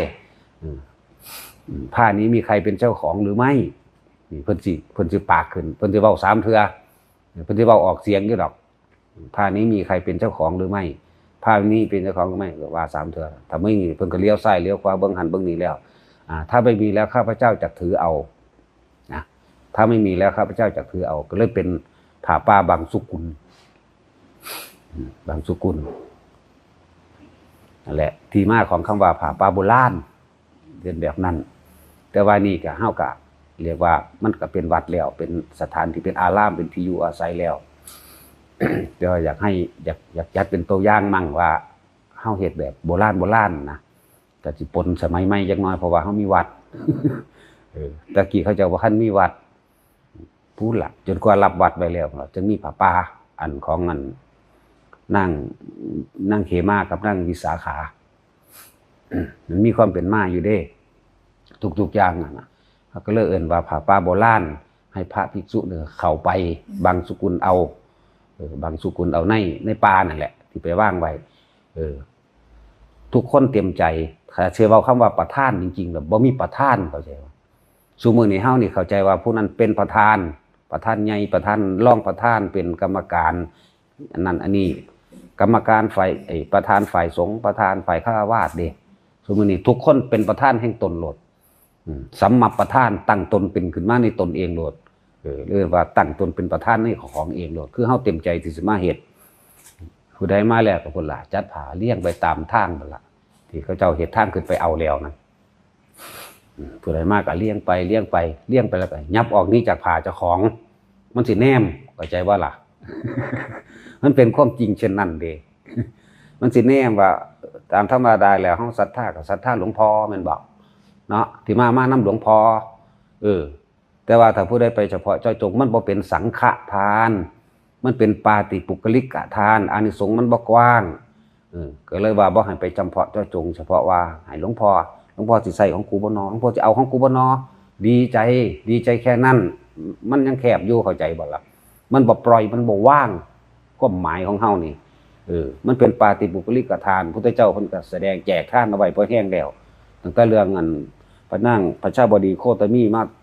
ตำหูกเอาเองยิบผาเอาเองจนได้ไตรจีวรขึ้นมาไตรหนึ่งไปถวายเฉพาะเจ้าจงพระพุทธเจ้าบ่รับเห็นบ่ไหลลงไปสู่ภาษาดิบุตรพระโมคคัลลาภะไหลไปเรื่อยๆจนถึงพระภิกษุผู้บวชใหม่พระอจิตะภิกษุเป็นผู้บวชใหม่เนี่ยรับนั่นน่ะบวชแล้วก็ย่างมาน้ำหลังแล้วก็มาขึ้นนิมนต์นี่นึงเด้เสียใจเห็นบ่ล่ะนี่เห็นบ่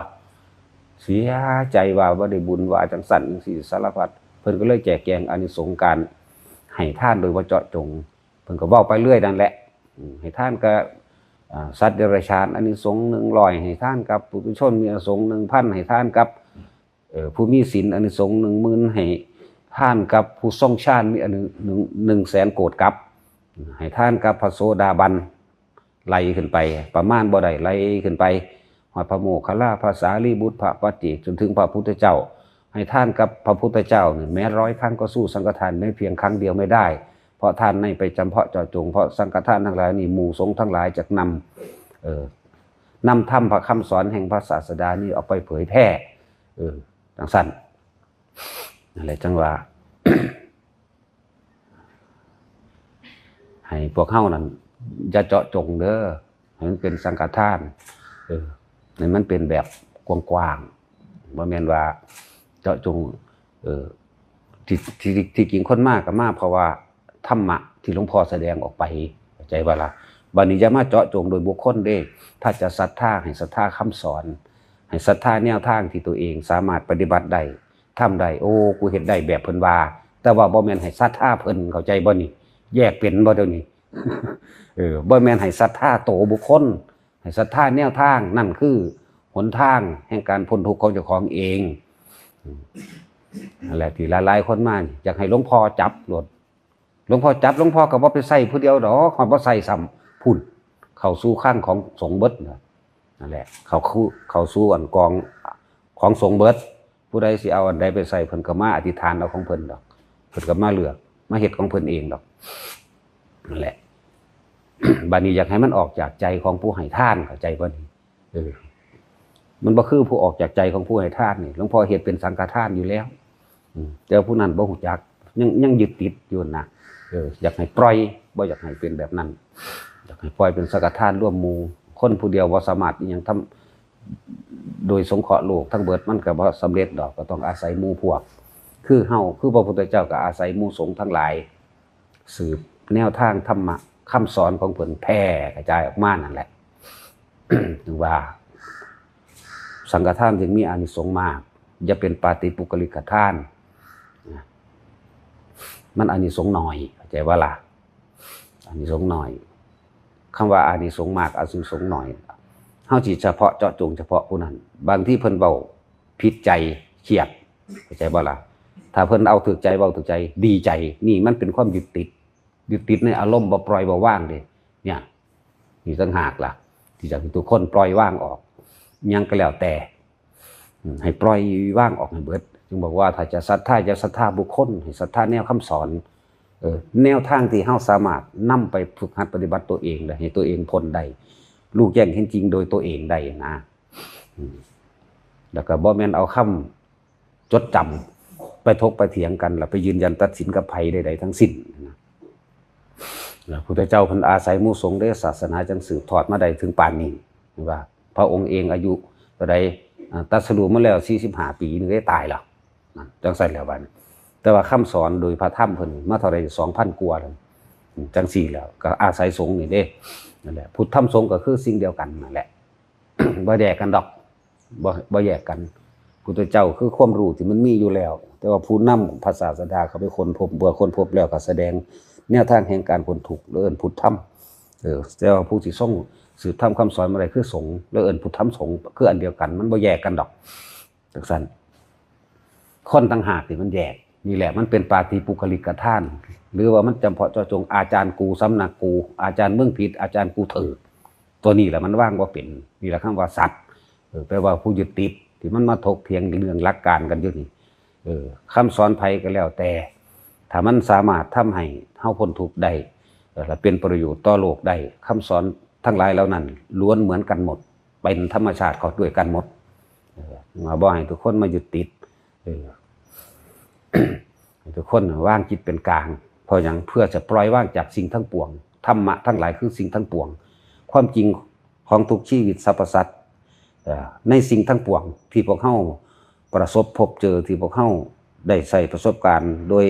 ดยตาโดยหูโดยจมูกลิ้นกายโดยรูปรสกลิ่นเสียงทั้งหลายเอิ้นว่าธรรมะทั้งเบิดนั่นแหละอยู่ที่เฮาสิปล่อยวางหรือปล่อยวางนั่นแหละอนิจจังทุกขังอนัตตากับธรรมะเกิดดับกับธรรมะดับเกิดกับธรรมะยังกับธรรมะนั่นแหละอยู่ที่ว่าเฮาสิปล่อยวางหรือบ่ปล่อยวางต่างหากจึงพยายามให้ทุกคนอย่าจำเพาะเจาะจงนะแล้วก็นำนี่แหละประเภทนี้ผ้าป่าโบราณมาเฮ็ดให้ทุกคนว่างแล้วไปโลดอย่าอยู่ใกล้ผ้าเจ้าของมันสิแนมทางเทื่อมันสร้างพระองค์นั้นหูมักท่าทางก็มีเด้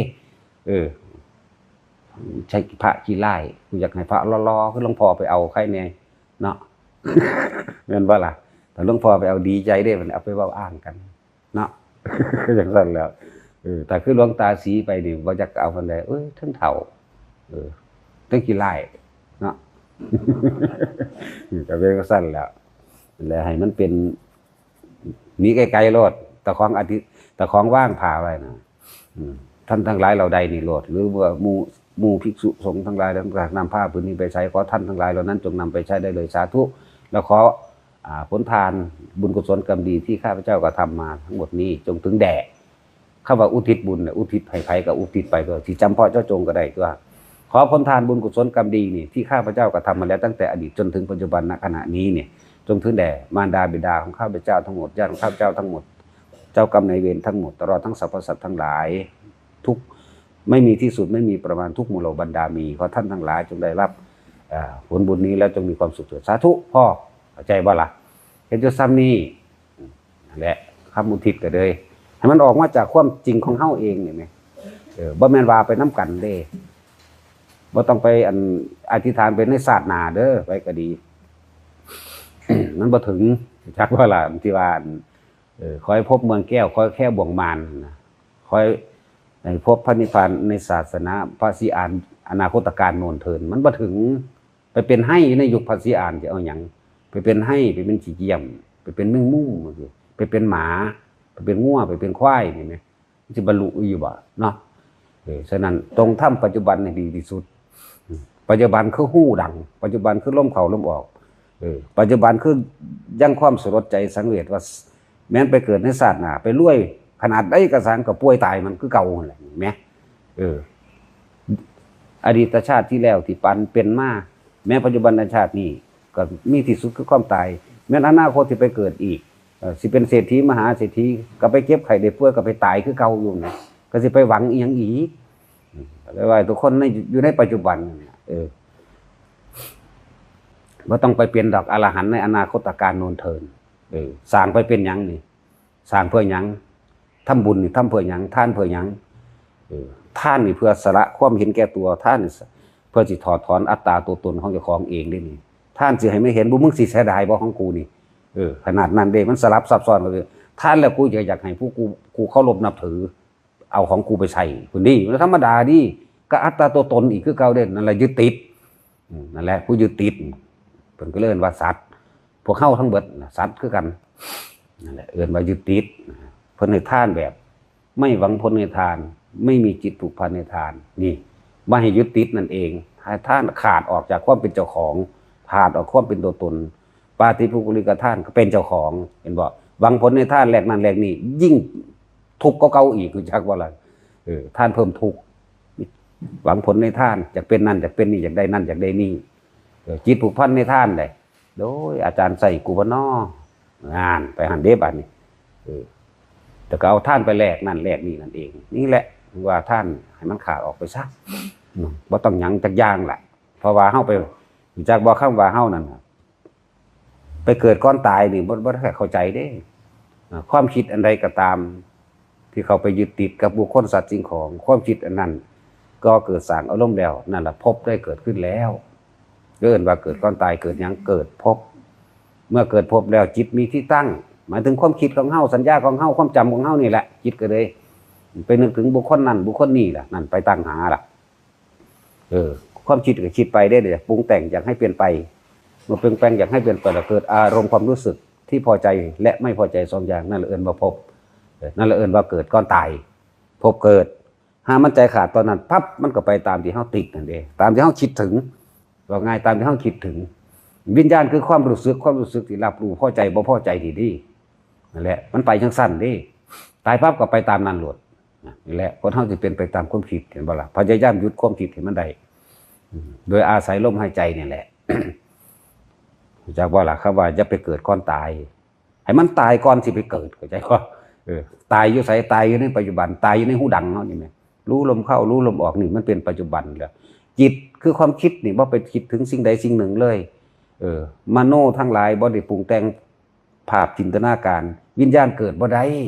ความรู้สึกที่ไปรับรู้นะในความพอใจและไม่พอใจนะวิญญาณใดรวมแล้วคือวิญญาณใจนั่นแหละวิญญาณตาวิญญาณหูวิญญาณจมูกวิญญาณลิ้นวิญญาณกายรูปรสกลิ่นเสียงสัมผัสรวมลงมาคือความรู้สึกนั่นแหละถ้าไปมีความรู้สึกพอใจกับบุคคลนั้นสัตว์นั้นเจ้าบ้านนั้นทองนั้นเงินนั้นเด้รถคันนั้นเด้แต่เฮาอยู่ในลมหายใจนี่นะมันคิดบ่ออกดอกเข้าใจว่าล่ะนี่แหละเอิ้นว่าหยุดคิดหยุดแบบนี้หาวิธีเฮ็ดทำให้บ่อยทำให้มากทำให้ชินตัวจึงบอกว่าให้ทุกคนมันตายก่อนเกิดเตรียมตัวตายอย่างตั้งใจจักว่านี่คือตั้งใจเตรียมตัวตายสมาธิแปลว่าจิตตั้งมั่นก็ให้มันมั่นอยู่ในลมนี่แหละพอมันบ่มีหม่องจับมันบ่เข้าใจหยังตั้งมั่นนี่ต้องบ่คิดถึงหยังเด้ก็เลยต้องเอาอาศัยลมหายใจเข้าออกนี่เองจิตตั้งมั่นในความสงบแต่ไปคิดเอามันก็บ่สงบเลยต้องอาศัยลมถ้ามันอยู่ในลมแล้วก็อุเบกขาเองดอกเป็นจังซั่นจิตตั้งมั่นในความสงบอันเป็นอุเบกขาความคิดของเฮานั่นน่ะบ่ไปคิดถึงบุคคลสัตว์สิ่งของก็เกิดอารมณ์บ่ได้มโนนึกนั่นน่ะ ปรุงแต่งนั่นแหละบ่เกิดขึ้น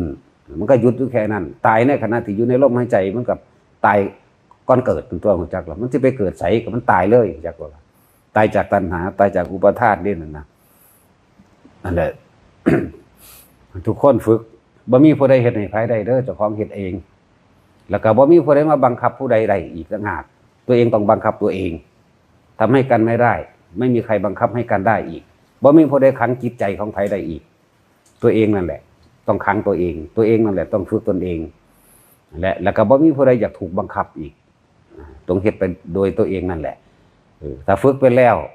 บัดนี้เฮ็ดจังไดมันสิต่อเนื่องตอนแรกเฮาฝึกเฮานั่งฝึกอยู่ดอกนั่งมื่นตามั่งรับตามั่งหลายๆอย่างที่อยู่กับที่ถ้าได้แล้วเป็นแล้วหูจักแล้วหูจักลมหูจักคำว่าอาการปิติหรืออุณาโลมเกิดขึ้นตรงนี้แล้วนั่นแหละทำกรรมฐานอันใดอันหนึ่งเป็นเครื่องว่างจิตว่างใจว่างความรู้สึกเพิ่นจึงว่าเป็นผู้มีสติรู้สึกตัวพร้อมอยู่กับตัวเองตลอดเวลาว่าจิตตั้งมั่นเฮ็ดจังได๋มันสิตั้งมั่นได้ตลอดนั่นเองบ่แม่นว่าสมัยสิชั่วคราวหรือชั่วขณะลุกแล้วลืมเลยเด้ส่วนมากมันบ่ต่อเนื่องความสงบไม่ต่อเนื่องจะไปคาดหวังว่าความสงบต้องเป็นแบบนั้นแบบนี้ไหม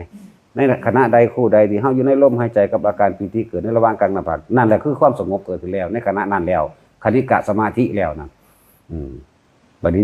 ที่ว่าเฮ็ดจังได๋เฮาสิบ่ไปคิดพุ่นคิดพี่เวลาตาหูจมูกลิ้นกายเฮาไปเห็นรูปรสกลิ่นเสียงสัมผัสและอารมณ์อย่างต่างๆนี่แหมมันบ่นำเข้ามาคิดจักว่ามันก็เป็นอัปปนาเองดอกมันก็เป็นการปล่อยการว่างของมันเองดอกแต่ว่าถ้าอุปะเราสิ่งที่อุบัติขึ้นมานั่นน่ะในระหว่างท่ามกลางรูปรสกลิ่นเสียงเกิดขึ้นเฮาฮู้เห็นนี่แหมเฮาไหวไปอยู่ว่าจิตบ่ตั้งมั่นเรียกว่ามันไหวไปคือคิดไปนำสิ่งที่เฮาเห็นนั่นแหละเรียกว่าบ่ผ่านอุปจาระส่วนการละรู้หรือบ่ละนั่นน่ะส่วนสิใส่ปัญญาแนวใดทุกคนเรียนมาเบิดแหละนั่นแหละปัญญาก็เลยปัญญาสังขารล้วนๆปัญญาไปเกิดไปตายไม่เบิดทั้งเบิดนั่นแหละเฮ็ดจังใดมันสิหยุดคิดได้นั่นแหละปัญญาที่แท้จริงคือบ่คิดมีจังแม่นจักว่าล่ะหรือไผสิคิดให้ความหมายอย่างอื่นอีกก็แล้วแต่ไผแล้วแต่เราจักว่าล่ะเฮานี่บ่เอาล่ะจิตบ่มีที่ตั้งบ่มีความคิดปรุงแต่งต่อไปอีกมันก็จบมันก็ดับอยู่แค่นั้นความคิดบ่ไปคิดถึงบุคคลสัตว์สิ่งของเลยเอิ้นว่าจิตบ่มีที่ตั้งความคิดนี่แหละมโนก็คือตัวนึกตัวปรุงตัวแต่งวาดภาพจินตนาการนั่นแหละวิญญาณก็คือมีความรู้สึกว่าพอใจอะไรบ่พอใจนี่แหละถ้าบ่มีอันนี้แล้วมันก็จบแล้วตัวมันง่ายๆเลยเฮ็ดจังได๋สิต่อเนื่องล่ะนี่แล้วจึงว่าทุกคนมาฝึกซะก่อนฝึกจับตัวนี้ได้แล้วอยู่ในความรู้สึกตัวพร้อมทุกขณะบัดนี้ยืนเดินนอนนั่งถ้าตลอดทั้งทำการทำงานได้มันก็สิเป็นของมันเองนั่นแหละถ้าว่ามันเฮาฝึกไปเรื่อยมันก็เป็นของมันก็ตั้งมั่นในความสงบอันเป็นอุเบกขานั่นแหละคำว่าดับความคิดก็นิพพิทะบ่ปรุงบ่แต่งไปแล้วมันก็นิพพานชั่วขณะพูดละจนถึงว่าเข้าถึงที่สุดแล้วอารมณ์เกิดบ่ได้จังเอิ้นว่าอรหันต์เฮาบ่เป็นดอกอรหันต์ยากเข้าใจบ่ล่ะนี่แหละให้ทุกคนอยู่ในหันใจเข้าหันใจออกนี่จักบ่ล่ะหายใจเข้าก็รู้หายใจออกก็รู้นี่นะอยู่แค่นี้แหละบ่ต้องไปคาดฝันจินตนาการแล้วบ่ต้องไปทำท่านเพื่อจะไปเกิดศาสนาจังสิได้ศาสนาดอกอีหยังก็เลยถ้าศาสนานี้บ่ดีแล้วบ่มีทางศาสนาจะเอาดีมาจากไสจะไปคิดเอาต้องทำเอาหัวเอาเองเห็นเอาเองในตัวเองนี่สมาธิบ่ได้ยากจังเม็ดเลยแค่รู้สึกตัวในตัวเองแม่นี่เอาอันใดอันนึงมาเป็นตัวรู้สึกตัวแม่ในหมวดกายโหหลายกระดอเนาะในหมวดกายนี่เฮาเอาลมซะเอาลมมันจะง่ายลมน่ะบ่มีรูปร่างบ่มีตัวตนใส่ความรู้สึกอยู่นี่เอิ้นว่าสมาธิภาวนาให้จิตตั้งมั่นได้ตลอดเลื่อนสมาธิเคลื่อนไหวมั่งรู้สึกตัวเท่าพร้อมขณะที่เคลื่อนไหวมั่งก็ว่าไปแล้วเอาพอ